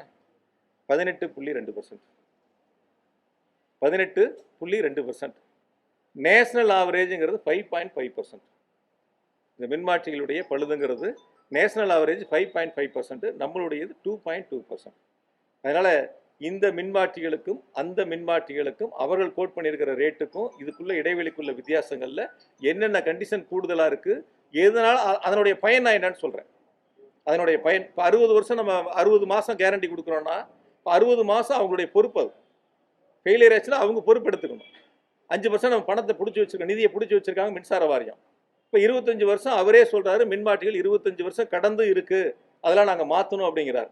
பொதுவாக என்னென்னா ஒரு ஃபெயிலியர் ஆகக்கூடிய இந்த மாதிரி 16% ஃபெயிலியர் இருந்துச்சுன்னா எல்லா இடங்கள்லையும் பவர் கட் வரும். எங்கெல்லாம் வந்து டிரான்ஸ்ஃபார்மர் ஃபெயிலியர் ஆகுதோ அப்போ பவர் கட்டு வரும். நம்ம அதுக்கான பணிகளை செய்யும்போது கூடுதல் பணியாளர்கள் தேவை, அதுக்கான மின்மாற்றிகள் கூடுதலாக தேவை, செய்யக்கூடிய பணிகள் இருக்கும், பவர் கட்டு நிறையா இருக்கும். இந்த பவர் கட்டை குறைஞ்சதுக்கு நம்ம எடுத்திருக்கக்கூடிய உள்கட்டமைப்பு வசதி அது தரமாக இருக்கணும். நான் உங்கள் மூலியமாக மின்துறை அமைச்சர்கிட்ட கேட்டுக்கிறேன். அவங்களும் இப்போ டெண்டர்லாம் போடுவாங்கல்ல இந்த 5 வருஷத்தில், அவங்களும் இந்த டெண்டர்லாம் போடுவாங்க. அப்போ இந்த டெண்டர் கண்டிஷனை மாற்றாமல், டெண்டர் கண்டிஷனை விலையை குறைச்சிட்டேங்கிறதுக்காக இந்த டெண்டரில் இருக்கக்கூடிய கண்டிஷன்லாம் மாற்றி, இப்போ நான் சொன்னேன்ல ஒரிஜினலாக டூப்ளிகேட்டான ஸ்பேர் பார்ட்ஸ் கடையில் கேட்குற மாதிரி கண்டிஷன்லாம் மாற்றாமல் இதே கண்டிஷனை வச்சு அவர் புது டெண்டரு போட்டு என்ன ரேட்டுக்கு வாங்குறாருன்னு பார்ப்போம். அவர் என்ன ரேட்டுக்கு பர்ச்சேஸ் பண்ணுறாரு, பிஓ ஆர்டர் கொடுக்குறாருன்னு பார்ப்போம். ஆனால் டெண்டர் கண்டிஷன் மாற்றாமல் இருக்கும். அதை மாற்றாமல் இப்போ இருக்கக்கூடிய என்ன கண்டிஷன் இருந்துச்சு, என்ன பயன்பாட்டுக்கு நம்ம கொண்டு வந்திருக்கிறோம், என்ன ஆவரேஜ் ஃபெயிலியர் இருக்குது, இதையெல்லாம் பார்த்து இதில் எந்தவித சேஞ்சஸும் இல்லாமல் இதே ரேட்டுக்கு அவர் பர்ச்சேஸ் பண்ணுறாரா இல்லை ரேட்டு கூட வருதான்னு பார்ப்போம். பொறுத்திருந்து பார்ப்போம். நானும் உங்களோட சேர்ந்து அதை பார்க்குறேன். அப்போ குற்றச்சாட்டு நடந்துச்சா நடக்கலையா, ஏன்னா அவர் டெண்டர் கண்டிஷன்லாம் மாற்றி டூப்ளிகேட் ஸ்பேர் பார்ட்ஸ் மாதிரி வந்து இருக்கிறதுலே ரொம்ப தரம் மோசமான கண்டிஷனை போட்டு செகண்ட் சேல்ஸ் மாதிரி வந்து தரங்கட்ட டிரான்ஸ்ஃபார்மர் வாங்கி நான் விலையை குறைச்சிட்டேன்னு பொது வழியில் சொல்வதல்ல. அதனால் பவர் கட்டு தான் வரும், டிரான்ஸ்ஃபார்மர் ஃபெயிலியர் தான் வரும். அதனால் வரக்கூடிய காலங்களில் இந்த கண்டிஷன்லாம் மாற்றாமல் இந்த மாதிரி தரமான இடையில எந்த ஃபெயிலியரும் இல்லாமல் தமிழ்நாடு மின்சார வாரியம் கொள்முதல் செய்வதற்கான டெண்டரில் என்ன ரேட்டு வருது அப்படிங்கிறத நம்ம பொறுத்திருந்து பார்ப்போம். அதனால் இந்த மின்மாற்றிகளை பொறுத்தவரை நான் உங்களிடத்தில் மிக தெளிவாக சொல்வது, ஒரு டெண்டர் மட்டும் நான் உங்களுக்கு உதாரணத்துக்கு சொன்னேன். இது மாதிரி தான் மீதி இருக்கக்கூடிய 6 டெண்டரும். சில டெண்டர்லாம் வந்து ராஜஸ்தான் 12 14 மாதம் அல்லது 30 மாதங்கள் இருக்குது. நம்ம எல்லா டிரான்ஸ்ஃபார்மருடைய கேரண்டி பீரியடும் 60 மாதம். ஒன்று கூட நம்ம 60க்கு கீழே கிடையாது. அதனால் எல்லாத்துலேயும் நம்ம 60 மாதம், அதே போல் 5% செக்யூரிட்டி டெபாசிட்டு, இது எல்லாமே அந்த டெண்டர் கண்டிஷனுங்கிறது ரொம்ப தெளிவாக வெளிப்படைத்தன்மையோடு இருக்குது. யாரெல்லாம் அதில் வந்து டெண்டர் அட்டன் பண்ணாங்க, ஒவ்வொரு டெண்டர்லையும் எத்தனை பேர் அட்டன் பண்ணாங்க, எத்தனை பேர் ஃபைனல் ஒர்க் ஆர்டருக்கு வந்தாங்க பிஓ வாங்குறதுக்கு, எத்தனை பேர் வராமல் வெளியில் போனாங்கன்னு ஒவ்வொரு டெண்டருக்கும் தனித்தனியாக நாங்கள் நீதிமன்றத்துலேயும் கொடுத்துருக்குறோம். வரக்கூடிய சிபிஐ விசாரணையாக இருந்தால் அதுலேயும் கொடுப்போம். கண்டிப்பாக வந்து எங்களுடைய கருத்துக்களை நடந்தது என்னங்கிறது, எப்படி ஆடிட்லாம் வந்து எந்த ஆட்சேபனையும் இல்லாமல் மிக தெளிவாக வெளிப்படைத்தன்மையோடு அந்த கொள்முதல் இருந்துச்சோ அதுபோல் நிச்சயமாக நான் அதுக்கான கருத்துக்களை முன்வைப்போம். அதே போல் இன்றைக்கி வந்து ஏதோ அந்த செமிகண்டக்டர் சம்மந்தமாக ஒரு கருத்தை ஒன்று கண்டக்டரில் இதில் வந்து புதுசாக சொல்லியிருக்காரு. இன்றைக்கி இது வரைக்கும் சொல்லலை, இப்போ இன்றைக்கி சொல்லியிருக்காரு. அது ஒரு 9 டெண்டர் இருக்குது கண்டுபிடிச்சிருக்கோம் அப்படின்னு சொல்லிட்டு. அது என்ன கருத்தை சொல்கிறாங்கன்னு நான் பார்ப்போம். அதில் வந்து L1 ப்ரைஸ் எல்லாரும் ஒரே ப்ரைஸை போட்டிருக்காங்கன்னு சொல்கிறாரா, இல்லை வந்து அதில் தவறுகள் நடந்திருக்குன்னு சொல்ல போகிறாரா, என்ன நடந்திருக்குன்னு சொல்ல போகிறாங்கன்னு பார்த்துட்டு நான் உங்களுக்கு பதில் சொல்கிறேன். ஏன்னா தமிழ்நாடு மின்சார வாரியத்தை பொறுத்த வரைக்கும் எதுவும் மறைமுக டெண்டரே கிடையாது. முழுசும் ஆன்லைன் டெண்டரு, போர்ட்டலில் தான் டெண்டரு போடுறாங்க. யார் வேணாலும் போடலாம், இந்தியாவில் யார் வேணாலும் போடலாம் வெளியில் இருந்தோம். அந்த டெண்டரோட டாக்குமெண்ட்டை இவங்க பார்ப்பாங்க. பார்த்ததுக்கப்புறம் சரியாக இருக்கிறத அக்செப்ட் பண்ணுவாங்க. அந்த ரேட்டு ஒத்துக்கிட்டா அந்த ஸ்க்ரூட்னி கமிட்டி வந்து பிஎல்டிசிக்கு அனுப்புவாங்க. அதை பிஎல்டிசி ஒத்துக்கிட்டா போர்டுக்கு போகும். போர்டு ஒத்துக்கிட்டா ஒர்க் ஆர்டருக்கான ஆர்டர் வரும். இவங்க ஒத்துக்கலைன்னா திரும்பி வரும். இன்னொரு கருத்து இடையில இங்கே ஒரு நாள் பத்திரிகையாளர் சந்திப்பில் வேண்டிய அதிகாரிகளை போட்டிருக்கான்னு சொன்னாங்க. வேண்டிய அதிகாரி ஃபைனான்ஸ் செக்ரட்டரி எனக்கு வேண்டிய அதிகாரியா, இண்டஸ்ட்ரி செக்ரட்டரி எனக்கு வேண்டிய அதிகாரியா, இல்லை மின்துறைக்கு வேண்டிய அதிகாரியா, இல்லை ஃபைனான்சியல் எக்ஸ்பெண்டிச்சர் செக்ரட்டரி இருக்காரு அவங்க வேண்டிய அதிகாரிகளா? எப்படி சார் ஒரு 6-7 ஐஏஎஸ் மூத்த அதிகாரி இருக்க இடங்களில் ஒருத்தர் இல்லைனாலும் ஒருத்தர் அவங்களுடைய கருத்துக்களை கேட்பாங்களே, இந்த விலை கூடுதலாக இருக்குது, இல்லை இந்த விலை கம்மியாக இருக்குது, இதில் தவறுகள் இருக்குன்னு சொல்லுவாங்கல்ல. ஒவ்வொரு வரியாக படித்து பார்த்து அதுக்கான அப்ரூவலை கொடுக்குறாங்க. இன்னும் கூட நான் என்ன சொல்கிறேன், இந்த 7 டெண்டரையும் கேன்சல் பண்ணி தமிழ்நாடு மின்சார வாரியம் ப்ரெஸ் டெண்டருக்கு போனாங்க. அப்போ சரி ரேட்டு கம்மியாக இருக்குமா கோட் பண்ணி பார்க்கலாமே. ப்ரெஸ் டெண்டர் போட்டப்போ இதை விட 1 லட்சம் கூட வந்துருச்சு. அதனால் அந்த டெண்டர் அப்படியே நிறுத்தி கேன்சல் பண்ணிவிட்டு திரும்ப இந்த பழைய டெண்டருக்கு பிஓ கொடுத்து பர்ச்சேஸ் பண்ணாங்க. பழைய டெண்டர் தான் ரேட்டு குறைவு, புது டெண்டரில் வந்து 1 லட்சம் கூட வந்துருச்சுங்கிறதுனால நிறுத்தி வச்சு புதுசாக கால்ஃபர் பண்ணாங்க. அதனால் தமிழ்நாடு மின்சார வாரியத்தை பொறுத்த வரைக்கும் கொள்முதலாக இருக்கட்டும், அதே போல் புதிய அந்த பணி நியமனங்களாக இருக்கட்டும், பணி உயர்வாக இருக்கட்டும், இது எல்லாம் வெளிப்படைத்தன்மையோடு தான் நடந்திருக்கு. அவர் சொன்னார், இந்த மாதிரி வெளிப்படைத்தன்மையோடு நாங்கள் பணியிட மாற்றம் செய்கிறோன்னார். நீங்கள் எல்லாம் வந்திருப்பீங்க, நான் இருக்கும்போது மினிஸ்டராக இருக்கும்போதெல்லாம் ஆய்வு கூடத்தையே சொல்லுவேன், உங்களுக்கு ஏதேனும் காலியாக இருக்கிற இடங்களில் பணியிடங்கள் வேணால் நீங்கள் நேராக பார்த்து சொல்லுங்கள், சிஎம்டிகிட்ட சொல்லுங்கள், உங்களுடைய ஹையர் ஆஃபீஸர்கிட்ட சொல்லுங்கள், யார்கிட்டையும் போய் நீங்கள் பார்க்க வேண்டியதில்லை, உடனடியாக மாற்றி கொடுப்பாங்கன்னு சொல்லியிருக்கோம். அதனால் கடந்த 5 ஆண்டுகளில் பணியிட மாற்றமாக இருந்தாலும், பணி உயர்வாக இருந்தாலும், புதிய பணியிடங்களாக இருந்தாலும் வெளிப்படைத்தன்மையோடு திராவிட மாடல் அரசு நடந்தது. அது அவங்களுக்கு இருக்கக்கூடிய பணியாளர்களுக்கும் தெரியும், பயனடைஞ்சவங்களுக்கும் தெரியும். இந்த அரசு, தாவேக அரசு, மின்துறை அமைச்சர் கடந்த திமுக அரசின் மீது துறை ரீதியான குற்றச்சாட்டுக்களை முன்வைப்பதற்கு அவரிடத்தில் எந்தவித முகாந்திரமும் இல்லை. அவர் வெளியிட்ட அந்த வெள்ளை பேப்பரில் அவர் சொல்லியிருக்கிறது முழுக்க முழுக்க கடந்த 5 ஆண்டுகளும் திராவிட மாடல் அரசினுடைய சாதனைகளை பட்டியலிட்டு சொல்லியிருக்கிறார். 58,000 கோடி அதிமுக அரசுல நஷ்டம், 56,000 கோடி அதிமுக அரசுல நஷ்டம், இந்த திராவிட மாடல் அரசுல 34,000 கோடி தான் நஷ்டம். அதே போல கடைசி வருஷம் 933 கோடி தான் இழப்பு. இதையெல்லாம் திராவிட மாடல் அரசினுடைய சாதனைகளை சொல்லி இருக்கின்றார். ஏற்கனவே செயல்படுத்தப்பட்டு இருக்கக்கூடிய அடிப்படை கட்டமைப்பு பணிகளை பட்டியலிட்டு சொல்லி இருக்கின்றார். ஏற்கனவே எடுத்துக்கொள்ளப்பட்டு செய்யக்கூடிய மின் திட்டங்களை பட்டியலிட்டு சொல்லி இருக்கின்றார். எவ்வளவு மின் தொடரும் அந்த மின் விநியோகத்திற்கான line, HT line, LT line, EST line எவ்வளவு அமைக்கப்பட்டிருக்கிறது என்பதையும் அந்த வெள்ளை அறிக்கையிலே கடந்த 5 ஆண்டுகளில் செய்யப்பட்டதை சொல்லி இருக்கின்றார்கள். எனவே இந்த வெள்ளை அறிக்கை என்பது திராவிட மாடல் அரசினுடைய திட்டங்களை வெளிக்கொண்டு வந்திருக்கக்கூடிய ஒரு வெள்ளை அறிக்கையாக நான் பார்க்கின்றேன். எனவே வரக்கூடிய ஆண்டுகளில் பொதுவாக என்னன்னா இன்னொன்று ரொம்ப அப்படியே பேசிட்டே வரும்போது சொன்னார், அடுத்தது கடன் வாங்குமா வாங்க மாட்டோமான்னு சொல்லணும்ல.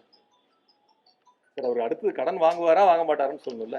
இப்போ எங்களுக்கு 1,59,000 கோடியிலேருந்து 2,47,000 கோடியாக கடன் ஏறிடுச்சுன்னாரு.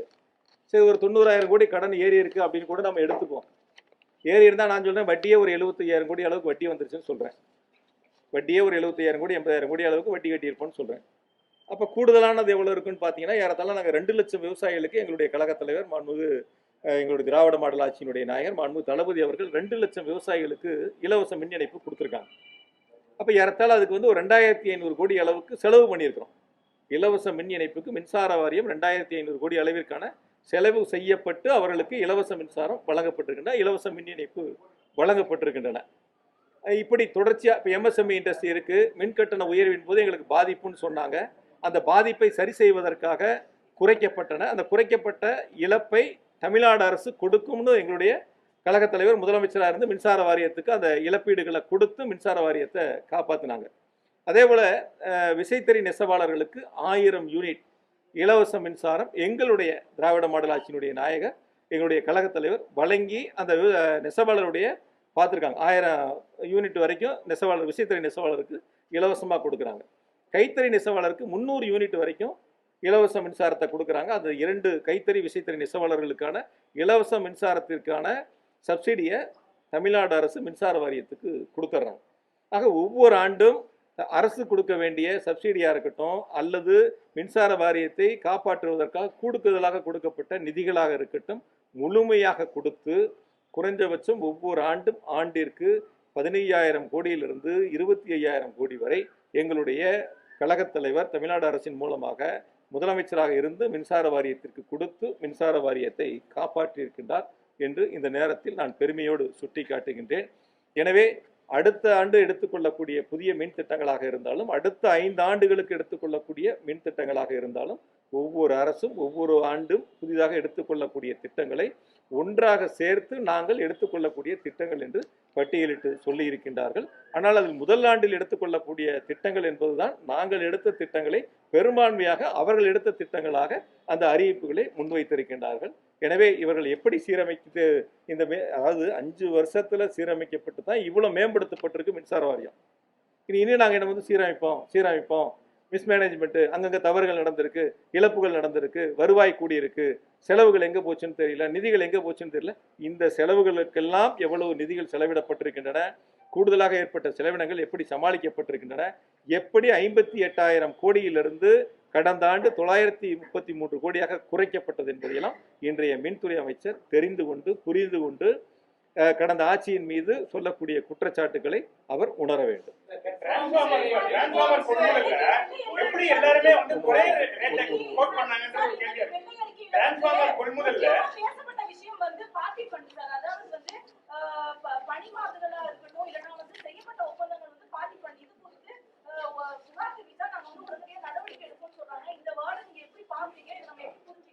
இந்த ஒரு விஷயங்கள்ங்க, இப்போ நீங்கள் இப்போ என்னிடம் கேட்ட கேள்வியை அங்கே அவர்கிட்ட கேட்டிருக்கலாம். பணியிட மாறுதல் சம்மந்தமாக பார்ட்டி ஃபண்ட் அப்படின்னு சொல்லியிருந்தா இது வரைக்கும் யாராவது புகார் கொடுத்துருக்காங்களான்னு கேட்டுருக்கலாம். பணியிட மாறுதலுக்கு நான் வந்து பணம் கொடுத்தேன், பார்ட்டி ஃபண்டு கொடுத்தேன் அப்படின்னு யாராவது புகார் கொடுத்துருக்காங்களான்னு அவர்கிட்ட திருப்பி ஒரு கேள்வி கேட்டிருந்தோம்னா அவர் அதுக்கு பதில் சொல்லியிருப்பார். அதாவது போகிற போக்கில் பொத்தாம்பதுவாக ஒரு குற்றச்சாட்டை வந்து பணியிட மாறுதலுக்கு, பணி நியமனங்களுக்கு, பணி உயர்வுக்கு இப்படியெல்லாம் வந்து பார்ட்டி ஃபண்டு அப்படின்னு இருந்ததுன்னு சொல்வது என்பது, நான் இப்பவும் தெளிவாக சொல்கிறேன், எங்களுக்கு மடியில் கனம் இல்லை, வழியில் பயம் இல்லை. சொல்லக்கூடிய புதிதாக பொறுப்பேற்றிருக்கின்ற தாவக அரசு, இன்றைய மின்துறை அமைச்சர் சொல்லக்கூடிய குற்றச்சாட்டுகளுக்கு ஆதாரத்தோட பதில் சொல்லணும். இந்த பணியிட மாறுதலுக்கு இவ்வளவு தொகை வசூலிக்கப்பட்டிருக்கிறது, இது என்னிடத்திலே புகாராக வந்திருக்கிறது, நான் ஆதாரத்தை உங்களிடத்திலே கொடுக்கின்றேன், இதற்கு அவர் பதில் சொல்லட்டும், அல்லது இதற்கு முன்னால் இருந்த அமைச்சர்கள் பதில் சொல்லட்டும், வெளிப்படைத்தன்மையோட சொல்லணும். பொத்தாம் பொதுவாக போகிற வழியில் வந்து பணியிட மாற்றம், பணி உயர்வு இதுக்கெல்லாம் வந்து பார்ட்டி ஃபண்டு வசூல் பண்ணாங்க அப்படின்னு சொல்கிறது மிக மிக தவறானது. அதில் இன்னொன்று சொல்லியிருக்காரு, சோலார் சம்மந்தமாக சொல்லப்படுகின்ற பொழுது கூட பார்ட்டி ஃபண்டு, அப்புறம் அவரே ஒரு இடத்துல சொல்லியிருக்காரு, யாரும் இது வரைக்கும் புகார் சொல்லலை, நீங்கள் பார்த்துருப்பீங்க. இப்போ யாரும் இது வரைக்கும் புகார் சொல்லலைன்னு சொல்லுவார். அப்போ புகார் சொல்லாத ஒரு குற்றச்சாட்டை நீங்களாக மக்களிடத்தில் கடந்த திராவிட மாடல் அரசுக்கு ஒரு அவப்பெயரை உருவாக்க வேண்டும் என்ற குறுகிய மனப்பான்மையோடு இந்த குற்றச்சாட்டை முன்வைக்கின்றார்கள். இந்த குற்றச்சாட்டை முன்வைக்கிறாங்க. நான் அவருக்கு சொல்றது, அப்போ இன்னும் கூடுதலாக சில வார்த்தைகள்லாம் பயன்படுத்தினார். அரசியலில் வந்து ஒரு சட்டமன்றமாக இருக்கட்டும், பொதுவெளிகளாக இருக்கட்டும், ஒரு அரசு நிர்வாகம் இருக்குது, அங்கே துறையினுடைய அதிகாரிகள் இருப்பாங்க, ஐஏஎஸ் ஆஃபீஸர்லேருந்து கடைநிலை ஊழியர்கள் வரைக்கும் இருப்பாங்க, துறையினுடைய அமைச்சர் இருப்பாங்க, அதனுடைய செயல்பாடுகள் இருக்கும், முதலமைச்சர் ஆய்வு கூட்டங்களை நடத்துவாங்க, முதலமைச்சர் உத்தரவு போடுவாங்க, அமைச்சர்கள் அங்கே செயல்படுத்துவாங்க, அமைச்சர்கள் உத்தரவு போடுவாங்க, துறையினுடைய அதிகாரிகள் செயல்படுத்துவாங்க. அதை விட்டுட்டு இன்னைக்கு நேர்மாறாக ஒரு கருத்தை முன் வச்சார், மாப்பிள்ளையுடைய நண்பர்கள், மகனுடைய நண்பர்கள்ட்டு. நான் இப்போ ஒன்று சொல்கிறேன், மின்துறை அமைச்சருக்கு சட்டப்படி நடவடிக்கை எடுக்கும். சட்டப்படி இந்த துறையின் மீது சம்பந்தம் இல்லாமல், இந்த துறைக்கு எந்த விதமான வழிகாட்டுதலும் கொடுக்காமல் அவர்கள் இந்த துறைக்கு தொடர்பு இல்லாமல் இருந்த பொழுது தேவையில்லாமல் எங்களுடைய முதலமைச்சருடைய மகனையும் மருமகனையும் அவருடைய நண்பர்களையும் இழுத்து இன்று அவர் காலையிலே பேசியிருக்கின்றார். நிச்சயமாக நாங்கள் சட்டப்படி நடவடிக்கை எடுப்போம். அதில் இன்னொன்று சொல்லியிருக்காரு, சோலார் சம்பந்தமான பார்ட்டி ஃபண்டு. ரொம்ப ஈஸியாக அவங்க குற்றச்சாட்டு சொல்கிறதுக்கு ரொம்ப ஈஸியாக அதை முன்வைக்கிறாங்க, ரொம்ப ஈஸியாக முன்வைக்கிறாங்க. அது சோலாரை பொறுத்த வரைக்கும் என்னென்ன கண்டிஷன்லாம் இருக்குன்னு முதல்ல அவர் சொல்லணும். அப்ளிகேஷன் கொடுக்கணும், அப்ளிகேஷன் கொடுத்ததுக்கப்புறம் அதுக்கான ஃபீஸ் கட்டணும், அதுக்கப்புறம் வந்து லோடு ஃப்ளோ இருக்கான்னு ஃபீல்டில் போய் செக் பண்ணணும். லோடு ஃப்ளோ இருந்துச்சுன்னா அதுக்கப்புறம் வந்து டிபார்ட்மெண்ட்லேருந்து அவங்களுக்கு ஒரு லெட்ரு கொடுப்பாங்க. லெட்ரு கொடுத்ததுக்கப்புறம் வந்து அவங்க டாக்குமெண்ட்டை ப்ரொடியூஸ் பண்ணணும். டாக்குமெண்ட்டை ப்ரொடியூஸ் பண்ணதுக்கப்புறம் வந்து அதுக்கப்புறம் தான் அவங்களுக்கான ஆர்டர் கிடைக்கும். அதுக்கப்புறம் தான் அவங்க ஒர்க்கை ஸ்டார்ட் பண்ண முடியும். அந்த ஒர்க்கை ஸ்டார்ட் பண்ணி முடிச்சதுக்கப்புறம் தான் அதை வந்து கமிஷன் பண்ணுவாங்க. இவ்வளோ லாங் ப்ராசஸ் இருக்குது. இந்த லாங் ப்ராசஸ் வந்து ஏதோ போகிற போக்கில் வந்து சோலாரில் தவறு நடந்திருக்கு, சோலார் வந்து அனுமதி கொடுத்ததில் தவறு நடந்திருக்கு அப்படின்னு சொல்கிறத ஒருபோதும் நாங்கள் ஏற்றுக்கொள்ள மாட்டோம். தயவு செய்து நான் உங்கள் மூலியமாக சொல்கிறது மின்துறை அமைச்சருக்கு, நீங்கள் என்ன வேணாலும் பாருங்கள், நாள் முழுக்க 24 மணி நேரம் நீங்கள் ஒரு 1000 பேர்த்த மின்வாரிய அலுவலகத்தில் உட்கார வச்சு ஒவ்வொரு பேப்பராக ஸ்டடி பண்ண சொல்லுங்கள். நான் ஒரு கொஞ்சம் நீங்கள் அடுத்த முறை அவரை பார்க்கும்போது ஒரு கேள்வி கேளுங்க. ஒரு 18 ஹார்ட் டிஸ்க்கு காணாமல் போச்சுன்னு சொல்லி சொன்னீங்க, முக்கிய ஆவணங்கள்லாம் காணாமல் போச்சுன்னு பல பேர் பரபரப்பு செய்திகளாக நீங்களே கூட போட்டீங்க. மின்வாரியத்தினுடைய முக்கிய ஆவணங்கள் அங்கேருந்து காணாமல் போச்சுன்னு. ஒரு கொஞ்ச நாள் கழித்து ஒரு 40 ஹார்ட் டிஸ்க்கு கைப்பற்றப்பட்டதுன்னு ஒரு செய்தி வந்துச்சு. அது நான் உங்கள் தொலைக்காட்சி இப்படிலாம் பார்த்தேன். அப்போ மின்வாரியத்திலேருந்து போனது 18 தானே, அதானே மின்துறை அமைச்சர் சொன்னார். அப்போ கைப்பற்றப்பட்டது 40னா 40 மின்வாரியமா இல்லை வேற துறைகளா? யாராவது ஒருத்தர் கேட்கணும்ல. இப்போ நீ யாரோ ஒரு ரிப்போர்ட்டர்ஸு அவர் பார்க்கும்போது கேட்கணும்ல, 18 தாங்க அன்னைக்கு காணாமல் போச்சுன்னு சொன்னீங்க, இப்போ 40 கைப்பற்றியிருக்காங்களே, 40 மின்வாரியமா இல்லை 40 வேற துறைகளா? இல்லை அப்படி கைப்பற்றப்பட்ட ஹார்ட் டிஸ்கில் என்ன முக்கியமான ஆவணங்கள் இருந்துச்சு? அப்படி என்ன ஆவணங்கள் இருந்துச்சுன்னு அவர் சொல்லணும்ல. அதாவது டெண்டரை பொறுத்த வரைக்கும் எல்லாம் திறந்த வெளி, யார் வேணாலும் பார்க்கலாம். அதில் யாரும் பப்ளிக்கும் பார்க்கலாம், யார் வேணாலும் பார்க்கலாம், காமன் மேன் பார்க்கலாம், யார் வேணாலும் பார்க்கலாம். இதில் ஒன்றும் ஒளிவு மறைவே கிடையாது. அது வந்து ஒரு பெரிய ஹார்ட் டிஸ்க் காணாமல் போச்சு, அதில் முக்கிய ஆவணங்கள் காணாமல் போச்சு, அப்புறம் கைப்பற்றப்பட்டன, இது எல்லாம் அடுத்த முறை பார்க்கும்போது அந்த 40ல் 18 போனால் மீதி இருக்கக்கூடிய அந்த 22 ஈபியா வேற டிபார்ட்மெண்ட்டாக, அதையும் கொஞ்சம் கேளுங்க. அதனால மின்துறை அமைச்சர் வந்து எந்த குற்றச்சாட்டுக்களை சொன்னாலும் சரி, அந்த குற்றச்சாட்டுக்கள் ஆதாரத்தோடு சொல்லணும். ஆதாரம் இல்லாமல் சொல்லுகின்ற கருத்துக்கள், குறிப்பாக எங்களுடைய இன்றைய எதிர்க்கட்சி தலைவர், எங்களுடைய கழகத்தினுடைய இளைஞரணி செயலர் குறித்து சொன்ன கருத்துக்கள் எல்லாம் நாங்கள் சட்டப்படி அதை எதிர்கொள்வோம். 20-30% லீக்கேஜ் இழப்பு ஏற்பட்டது, கான்ட்ராக்ட் பேஸினுடைய ஊழியர்கள் பணி நியமனம், தனியார் நிறுவனங்களோட ஒப்பந்தம், இதெல்லாம் தான் மிக முக்கிய காரணம் அப்படின்னு சொல்லியிருக்காங்க. துறைக்கு எந்த விதமான வளர்ச்சியும் இல்லாம செலவினங்கள் அதிகரிச்சிருக்கு, அதுதான் வந்து துறை வந்து டெவலப் ஆகாததுக்கு காரணம். கேங்மேன் 5000 பேர் பணி நியமனம் வந்து செய்யல. அதே போல மின்சாரத்துறையே மின் உற்பத்தியை வந்து செய்யாமையா எப்போதும் தனியாருக்கு வந்து டிபெண்ட் பண்ணி நிற்கிறாங்க அப்படின்ற பல பட்டியலாம் ஒரு லிஸ்ட் பண்ணிருக்காங்க. சார், முதல் வருஷம் அடுத்த வருஷமும் உங்களுக்கு சட்டமன்றத்தில் நாங்கள் சொன்னோம், ஒரு கருத்து முன் வச்சு உங்களுக்கு தெரிஞ்சிருக்குன்னு நினைக்கிறேன். தமிழ்நாடு மின் தேவையினுடைய மொத்த தேவையில் 50 விழுக்காடு தமிழ்நாடு மின்சார வாரியம் சொந்த உற்பத்தி செய்வதற்கான நடவடிக்கைகளை மேற்கொள்வோம் நான் வெளிப்படையாக சொன்னேன். வெளிப்படையாக அதற்கான கருத்துக்களை முன் வச்சோம். அந்த அடிப்படையில் தான் வந்து இப்போ வடசென்னை அனல்மின் நிலைய திட்டம் ஸ்டேஜ் 3 800 மெகாவாட் வந்து முதலமைச்சர் தொடங்கி வச்சுருக்காங்க. உடன்குடி தொடங்கி வச்சுருக்காங்க. தூத்துக்குடியில் ஒரு புதிய மின் திட்டம் அறிவிக்கப்பட்டிருக்கின்றன. எண்ணூராக இருக்கட்டும், உப்பூராக இருக்கட்டும், அந்த திட்டங்கள்லாம் வந்து அடுத்த கட்டத்துக்கான நகர்வுகளுக்கு எடுத்து சென்றிருக்கிறோம். ஹைட்ரோ சம்மந்தப்பட்ட திட்டங்கள் கொல்லிமலையாக இருக்கட்டும், இந்த மாதிரி இருக்கக்கூடிய அந்த திட்டங்களையும், குந்தாவாக இருக்கட்டும், இதெல்லாம் விரைவாக முடிப்பதற்கான பணிகளை முன்னெடுத்திருக்கிறோம். இப்போ நீங்கள் வந்து எந்த விதமான பணிகளும் நடக்கலை நீங்கள் சொன்னீங்க. இப்போ நான் தான் சொன்னேன், எவ்வளோ சப்ஸ்டேஷன் வந்து 122, அதுக்கப்புறம் எவ்வளோ இப்போ நடந்துக்கிட்டு இருக்குது, 121 நடந்துக்கிட்டு இருக்குது, இதெல்லாம் அவங்க சொன்னதுலேருந்து சொன்னேன். எவ்வளோ டிரான்ஸ்ஃபார்மர் போட்டுக்கிறோம், 99,000 டிரான்ஸ்ஃபார்மர் போட்டுக்கிறோங்கிற வரைக்கும் சொன்னேன். இது எல்லாம் அடிப்படை கட்டமைப்பு வசதிகளை கடந்த 5 ஆண்டுகளில் மேம்படுத்தக்கூடிய பணிகள். அதனால் வருவாய் ஒரு பக்கம் அதிகரித்தாலும் கூட நாங்கள் அந்த வருவாயை எந்த விதமான ஊதாரித்தனமும் இல்லாமல், எந்த விதமான வீண் செலவுகளும் இல்லாமல், மிக கட்டுக்கோப்பாக, மிக கட்டுப்பாடாக, அதாவது வந்து எந்தவித லீக்கேஜும் இல்லாமல் மிக சிறப்பாக மின்சார வாரியம் கடந்த 5 ஆண்டுகள் கையாண்டு தான் கடந்த ஆண்டு 933 கோடி ரூபாய் தான் இழப்பு என்ற அளவிற்கு 58,000 கோடியில் தொடங்கிய அந்த இழப்பு இப்பொழுது முற்றிலுமாக தவிர்க்கப்பட்டு இந்த அளவுக்கு ஒரு சிறந்த நடவடிக்கை எடுக்கப்பட்டிருக்கின்றன.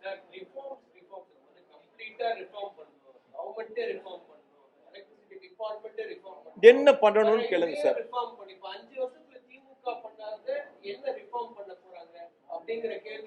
சரி, அவர்கிட்ட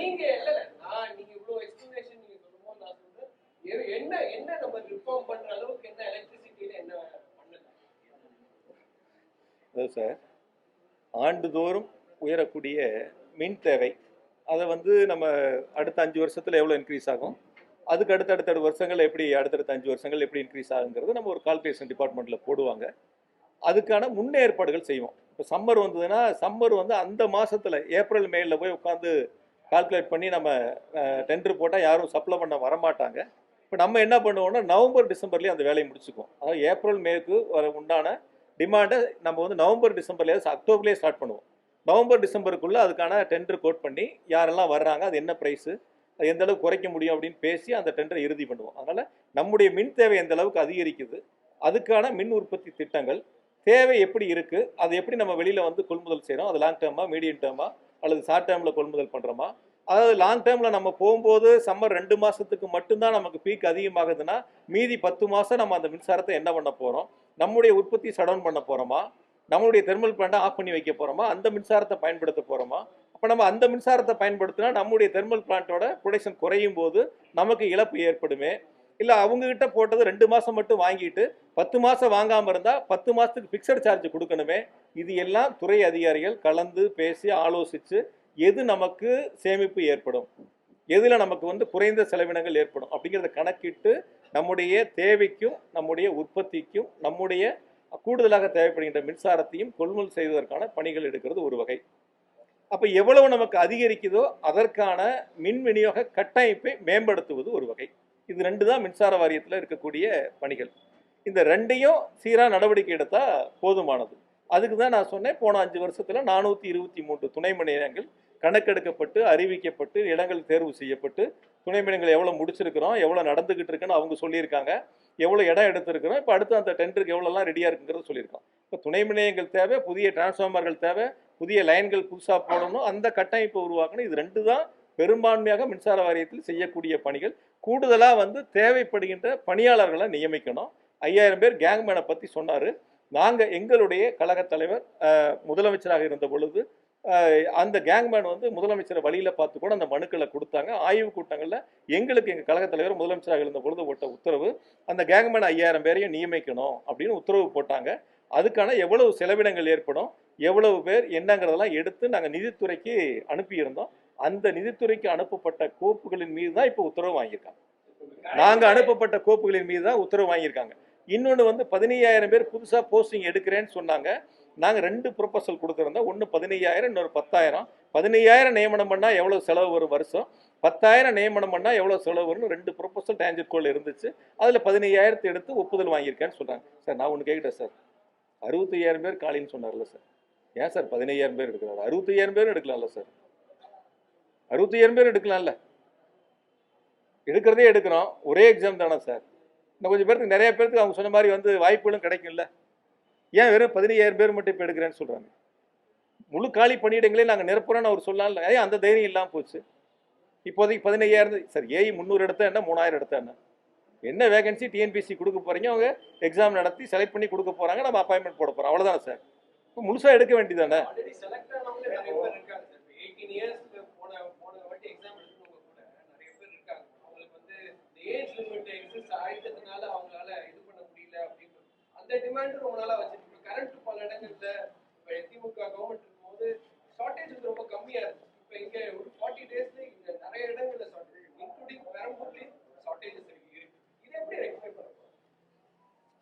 சார் உங்களுக்கு தெரிஞ்சிருக்கும், நீங்கள் என்னோட வந்திருப்பீங்க. கடந்த காலங்களில் வந்து நான் அமைச்சராக இருந்தப்போ வந்து ஆர்கே நகர் தொகுதிக்கு நான் நேரில் போயிருந்தேன். அப்போ என்னோட அந்த எம்எல்ஏ வந்திருந்தாங்க. அப்போ அவங்க எங்கிட்ட சொன்ன கருத்து என்ன சொன்னாங்கன்னா, 10 மணிக்கு மேலே தான் ஸ்ட்ரீட் லைட்டே போடுவோம், ஏன்னா வீடுகளில் வந்து லைட் ஆஃப் பண்ணதுக்கப்புறம் தான் ஸ்ட்ரீட் லைட்டே எங்களால் போட முடியும்னு சொன்னாங்க. அப்பயே வந்து துறையோட அதிகாரிகளை வர சொல்லி அடுத்த 2 நாளில் அங்கே என்ன தேவைகள்ங்கிறத கம்ப்ளீட்டாக வந்து ஆர்எம்இ போடுறதா இருக்கட்டும், டிரான்ஸ்ஃபார்மர் போடுறதா இருக்கட்டும், முழுமையாக போட்டு பல முறை அவர் அந்த எபினேசர் என்னை பார்க்கும்போது நன்றி சொல்லுவார். முதலமைச்சருக்கு உங்களுக்கு நன்றிங்க, துணை முதலமைச்சருக்கு நன்றிங்க பாரு. அப்போ நம்ம வந்து எந்தெந்த இடங்கள் நீங்கள் வந்து இன்னொன்று நீங்கள் பார்த்துருப்பீங்க, சட்டமன்றத்தில் ஒவ்வொரு வருஷமும் சட்டமன்றத்தில் மின் வாரியத்தில் தொகுதிகள் வாரியாக செய்யப்பட்ட பணிகளை புக்லெட்டாக போட்டு டேபிளில் வச்சுருந்தோம். தொகுதி வாரியாக ஒரு தொகுதிக்கு ஒரு நோடல் ஆஃபீஸரும் முதலமைச்சருடைய வழிகாட்டுதலோடு நியமிச்சிருந்தோம். ஒரே தொகுதியில் பல ஏஇ ஆஃபீஸர் இருக்கலாம், ஏடி இருக்கலாம், இ இருக்கலாம். இவர் யாருக்கு ஃபோன் பண்ணுவார்? அதனால் ஒரே ஒரு நோடல் ஆஃபீஸரை ஒரு எம்எல்ஏவுக்கு நியமனம் செய்யப்பட்டு அந்த எம்எல்ஏ ஒரு நோடல் ஆஃபீஸர்கிட்ட பேசினா போதும், அதை சரி பண்ணி கொடுத்தாங்க.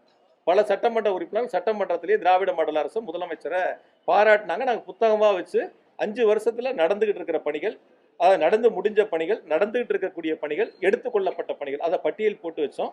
ஒவ்வொரு 3 மாதத்துக்கு 6 மாதத்துக்கு ஒருக்காகவும் எங்களுடைய நோடல் ஆஃபீஸர் சம்மந்தப்பட்ட எம்எல்ஏவை பார்த்து ஃபோட்டோ எடுத்து குரூப்பில் பண்ணணும். எனக்கு ஒரு வாட்ஸ்அப் குரூப் இருந்துச்சு, 234 தொகுதிக்கு நோடல் ஆஃபீஸருடைய குரூப், சி லெவலில் இருக்கக்கூடியவங்க, எஸ்சி லெவலில் இருக்கக்கூடிய வாட்ஸ்அப் குரூப். அந்த மின்னகத்தை நான் கண்காணித்தேன். 2021ஆம் ஆண்டு 26 எங்களுடைய முதலமைச்சர்கள் அந்த மின்னகத்தை தொடங்கி வச்சாங்க. அந்த மின்னகங்கிறது பொதுமக்களுக்கும் தலைமையுடைய மின்சார வாரியத்திற்கும் ஒரு இணைப்பு பாலமாக இருந்துச்சு. கன்னியாகுமரியில் பவர் கட் ஆனாலும் தலைமைக்கு தெரியும், தூத்துக்குடியில் பவர் கட் ஆனாலும் தலைமைக்கு தெரியும். ஆக நம்ம எந்த இடங்களில் அதிகமான கால் வருதுங்கிறத பார்த்து சம்மந்தப்பட்டிருக்கக்கூடிய அதிகாரிகளை அழைச்சி என்ன பிரச்சனைங்கிறத நம்ம சீக்கிரமாக முடிப்பதற்கான வாய்ப்புகள் இருக்கும். அதனால் அந்த மின்னகத்தை கொடுத்தது மின்சார வாரியத்திற்கு எங்களுடைய கழகத் தலைவர் முதலமைச்சராக இருந்து நேரில் வந்து அதை தொடங்கி வச்சாங்க. அப்படி பணிகள் வந்து மின்னகமாக இருக்கட்டும், இதுபோல் இருக்கக்கூடிய முன்னேற்பாடுகளாக இருக்கட்டும், நம்முடைய உற்பத்தி வந்து எவ்வளோ இருக்குது, நமக்கு எவ்வளோ டிமாண்ட் இருக்குது, நம்ம எவ்வளோ வந்து அடுத்து தயாராகணும், இது எல்லாம் கணக்கிட்டு செய்யக்கூடியதான் மின்சார வாரியம். இதுதான் வந்து இந்த 5 ஆண்டுகள் மிக சிறப்பாக செய்யப்பட்டிருக்கு. அவர் நீங்கள் சொல்கிற மாதிரி வந்து முழுசாக சீரமைக்கணும்னு சொல்கிறதில்ல.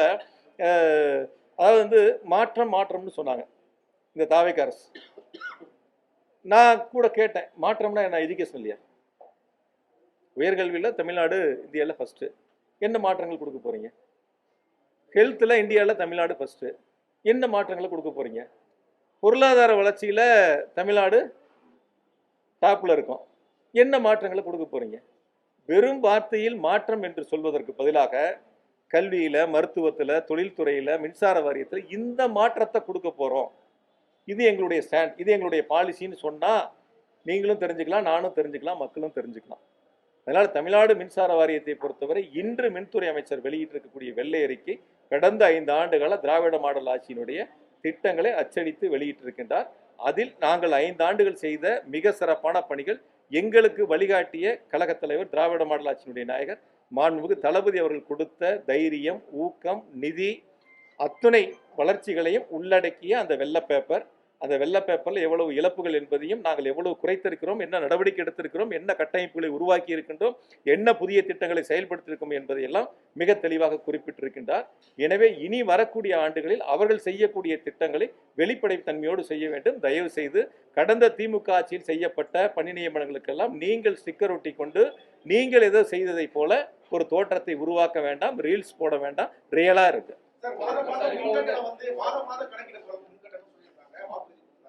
இப்போ ஊழியர்கள் பற்றாக்குறையினால முடியாது, அதை செயல்படுத்த முடியாது நிர்மல்குமார் சொல்லியிருக்காரு அமைச்சர். நீங்க அதை சரியான காரணமா? அது சரி, எங்களோட மின் கட்டணம் உயர்த்தப்படாது அப்படின்னு சொல்லி அமைச்சர் சொல்லியிருக்காரு. இப்போ இருக்கக்கூடிய மின்சாரத்துறை இருக்கக்கூடிய இப்போ நிதி நிலைமை இருக்கக்கூடிய சூழ்நிலையில அடுத்த 5 ஆண்டுகளுக்கு மின் கட்டணம் உயர்த்தப்படாமல் நடத்த முடியுமா? உங்களோட கருத்து. ஒரு வகையில் மின்சார ஒழுங்குமுறை ஆணையம் மின் கட்டணம் உயர்த்துவதற்கான உத்தரவுகளை பிறப்பிக்கிற இடம் மின்சார ஒழுங்குமுறை ஆணையம் தான். இப்போ மின்சார வாரியத்துக்கு அவங்க ஒழுங்குமுறை ஆணையம் உத்தரவுகளை போடுவாங்க. நீங்கள் இவ்வளோ இந்த வருஷம் ஏற்றி ஆகணும்னு சொல்லுவாங்க. ஒன்று அரசு அது ஏற்றணும், இல்லைனா அரசாங்கம் அதுக்கான நிதியை கொடுக்கணும்.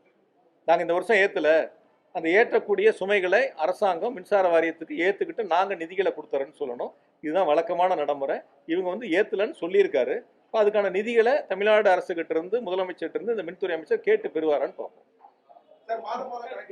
அதாவது சார், நாங்கள் ஏற்கனவே சொன்னோம், அதாவது மாதாந்திர கணக்கீடு என்பது ஸ்மார்ட் மீட்டர் போடுவதற்கான பணிகளை நாங்கள் முன்னெடுத்தோம். போனோம் திராவிட மாடல் ஆட்சியில் டெண்டர்லாம் கோட் பண்ணி ப்ரைஸ் பிட்லாம் ஓப்பன் பண்ணல. டெண்டர் முடிஞ்சிருச்சு. அதுக்குள்ளே தேர்தல் தேதி அறிவிச்சிட்டாங்க. டெண்டர் ஓப்பன் பண்ணாமல் இருக்குது. இந்த அரசாங்கம் அதுக்கு சில சாக்கு போக்கெல்லாம் சொல்கிறாங்க, 30,000 கோடி தேவைப்படுது அப்படின்ட்டு. சார், நீங்கள் ஒரு வளர்ச்சி வேணும்ல. எந்த ஒரு வேலையுமே நீங்கள் iPhone 16 வாங்கினா அடுத்து 17 வரும், வரதானே செய்யும். 17 வந்துருமேங்கிறதுக்காக 16 வாங்காமல் இருப்பீங்களான்னு கேட்குறேன். இன்னைக்கு ரொம்ப அதிபுத்திசாலித்தனமாக ஒரு கருத்தை சொன்னார். சிம் கார்டு போடணும், அடுத்து இன்னொரு டெக்னாலஜி வந்துட்டா இது என்ன பண்ணுறது, இது என்ன பண்ணுறதுன்னாரு. இப்போ அடுத்து இன்னொரு லேட்டஸ்ட் மாடல் வருதுங்கிறதுக்காக இந்த மாடலை யாரும் வாங்காமல் இல்லையே, யாரும் பயன்படுத்தாமல் இல்லையே. இப்போ வரக்கூடிய கால சூழ்நிலைக்கு ஏற்ப நம்ம மேம்படுத்திக்கணும். இதுதான் நடைமுறையில் இருக்கக்கூடிய வழக்கமான ஒன்று. அதனால் அவங்க ஒன்றும் ஸ்மார்ட் மீட்டர் போடுறேன்னு சொல்லணும், இல்லை போடலைன்னு சொல்லணும். 30,000 கோடி கூடுதலாக செலவு ஏற்படும், அதனால் நாங்கள் பார்த்துட்டு அப்புறம் செய்கிறேன்னு சொல்லியிருக்காங்க. நாங்கள் உத்தேசித்து, எங்களுடைய திராவிட மாடல் அரசு உத்தேசித்து ஸ்மார்ட் மீட்டர் போட்டது பிறகு மாதாந்திர கணக்கீட்டுக்கான அந்த பணிகளை செய்வதற்கு நாங்கள் தயாராக இருந்தோம். இந்த அரசு அதை எப்படி முன்னெடுக்கிறாங்கிறத பார்ப்போம்.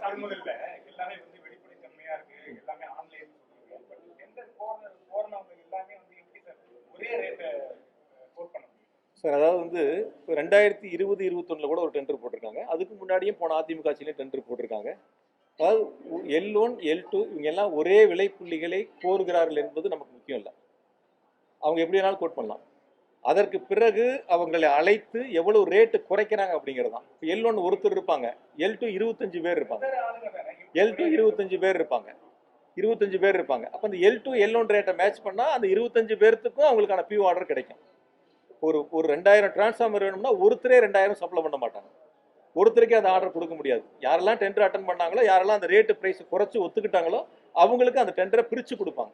ஒருத்தர் 100 எடுத்துக்குவார், ஒருத்தர் 200 எடுத்துக்குவார், ஒருத்தர் 500 எடுத்துக்குவார். அவர்களுடைய அவங்க எவ்வளோ சப்ளை பண்ண முடியுமோ அந்த திறனுக்கு ஏற்ப அவங்க அந்த உத்தரவு வாங்குவாங்க.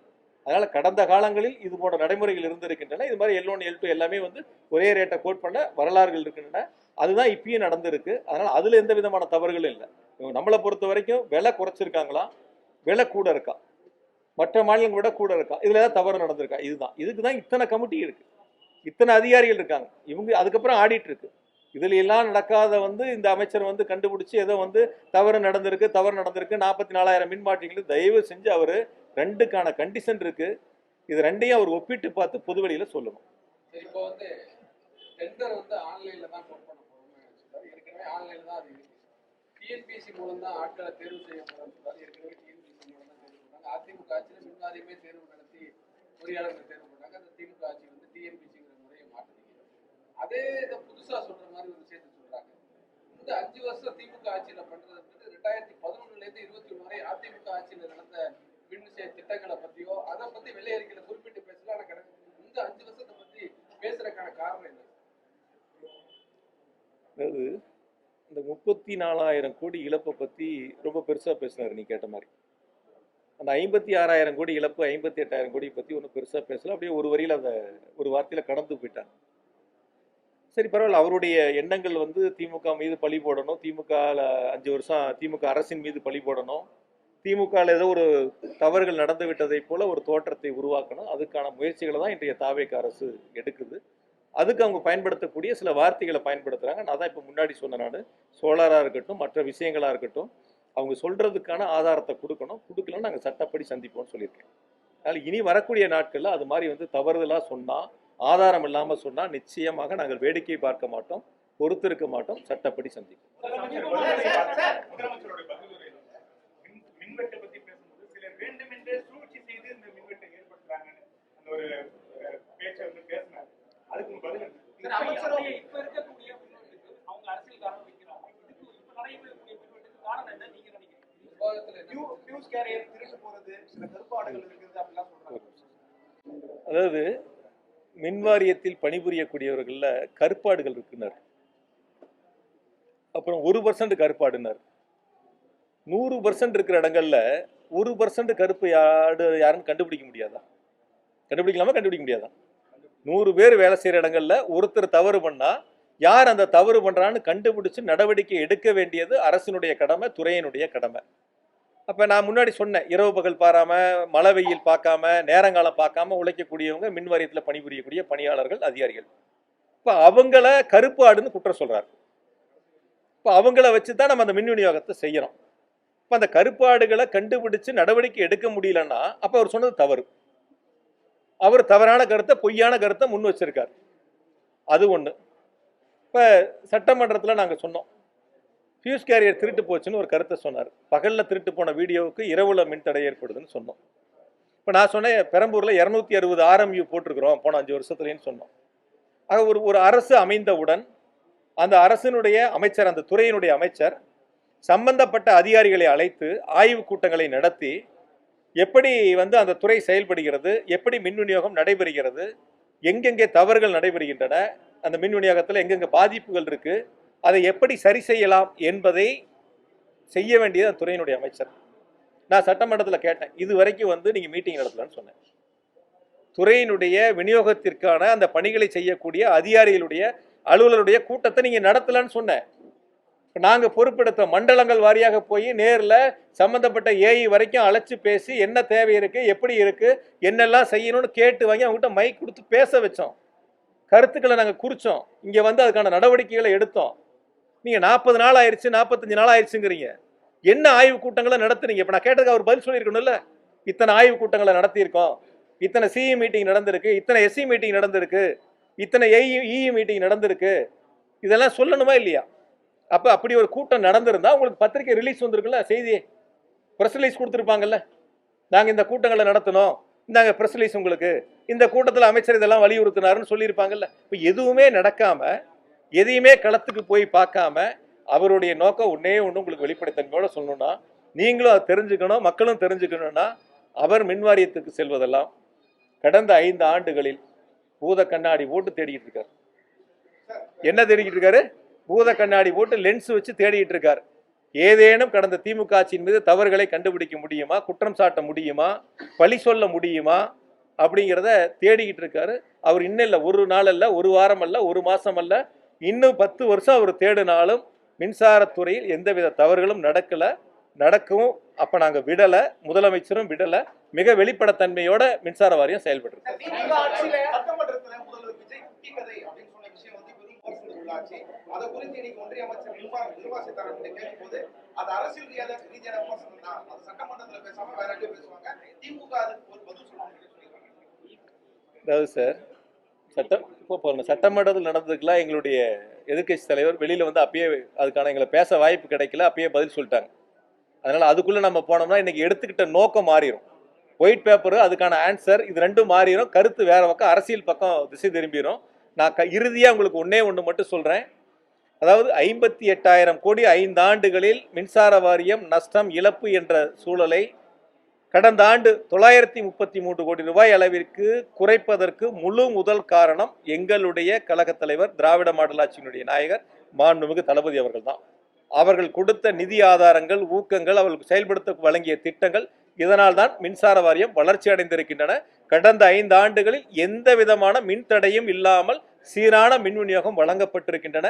94,000 மில்லியன் யூனிட்டிலிருந்து 1,16,000 மில்லியன் யூனிட்டாக உயர்ந்திருந்தாலும் கூட எந்தவித தடையும் இல்லாமல் கடந்த திமுக ஆட்சியில், திராவிட மாடல் ஆட்சியில் மாண்புமிகு முதலமைச்சர் தளபதியினுடைய வழிகாட்டுதலோடு அந்த மின்சார விநியோகம் செய்யப்பட்டிருக்கின்றன. எனவே இன்றைய தாவேக அரசு, மின்துறையினுடைய அமைச்சர் கடந்த கால திட்டங்களை பற்றி குறை சொல்லாமல், அதுவும் பொதுவாக குறை சொல்லாமல் ஆதாரத்தோடு குறை சொன்னால் பதில் சொல்வதற்கு நாங்கள் தயாராக இருக்கின்றோம்.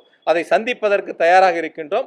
எனவே பொதுவாக பொத்தாம்பொதுவான கருத்தை சொல்வதை நிறுத்திவிட்டு மாப்பிள்ளை வந்தார், மகன் வந்தார், நண்பர்கள் வந்தாங்கலாம் சொல்லி அந்த மாதிரி மக்கள்கிட்ட திசை திருப்புறதை விட்டுட்டு நிச்சயமாக அவர் சொல்லியதை அவர் திரும்ப பெற வேண்டும், வருத்தம் தெரிவிக்க வேண்டும். அந்த மாதிரி கருத்துக்களை சொன்னது ஒருபோதும் நாங்கள் ஏற்றுக்க மாட்டோம். நான் இப்போ கேட்குறேன், நான் ஒன்று கேட்குறேன். இப்போ நாங்கள் அவங்க துறையை நடத்துனாங்கன்னு சொன்னால், இப்போ ஒருத்தருக்கெல்லாம் ஆர்டர் போட்டு இந்த அரசாங்கத்தில் ரிவர்ஸ் பண்ணாங்கல்ல, ஆலோசகராக போட்டு பண்ணாங்கல்ல, அப்போ இந்த அரசாங்கத்தை யார் நடத்துகிறா? ஜெகதீஷ் நடத்துகிறாரா? யார் நடத்துகிறா? சொல்லணும்ல. நாங்கள் ஏன் இதெல்லாம் சொல்லாமல் இருக்கோம்? அரசியலாக பார்க்கணும், துறையாக பார்க்கணும், துறையினுடைய வளர்ச்சியாக பார்க்கணும். அதனால பொதுவெளியில் அரசியல் காழ்ப்புணர்ச்சியோடு சொல்லக்கூடிய குற்றச்சாட்டுக்கள் ஆதாரத்தோடு சொன்னால் சந்திப்பதற்கு நாங்கள் தயார், விளக்கம் தர தயார். மின்துறை அமைச்சர் இனி வரக்கூடிய நாட்களில் பார்த்து தெரிந்து தெளிவாக பேச வேண்டும். இல்லை என்றால் சட்டப்படி சந்திக்கக்கூடிய சூழல் ஏற்படும். நன்றி.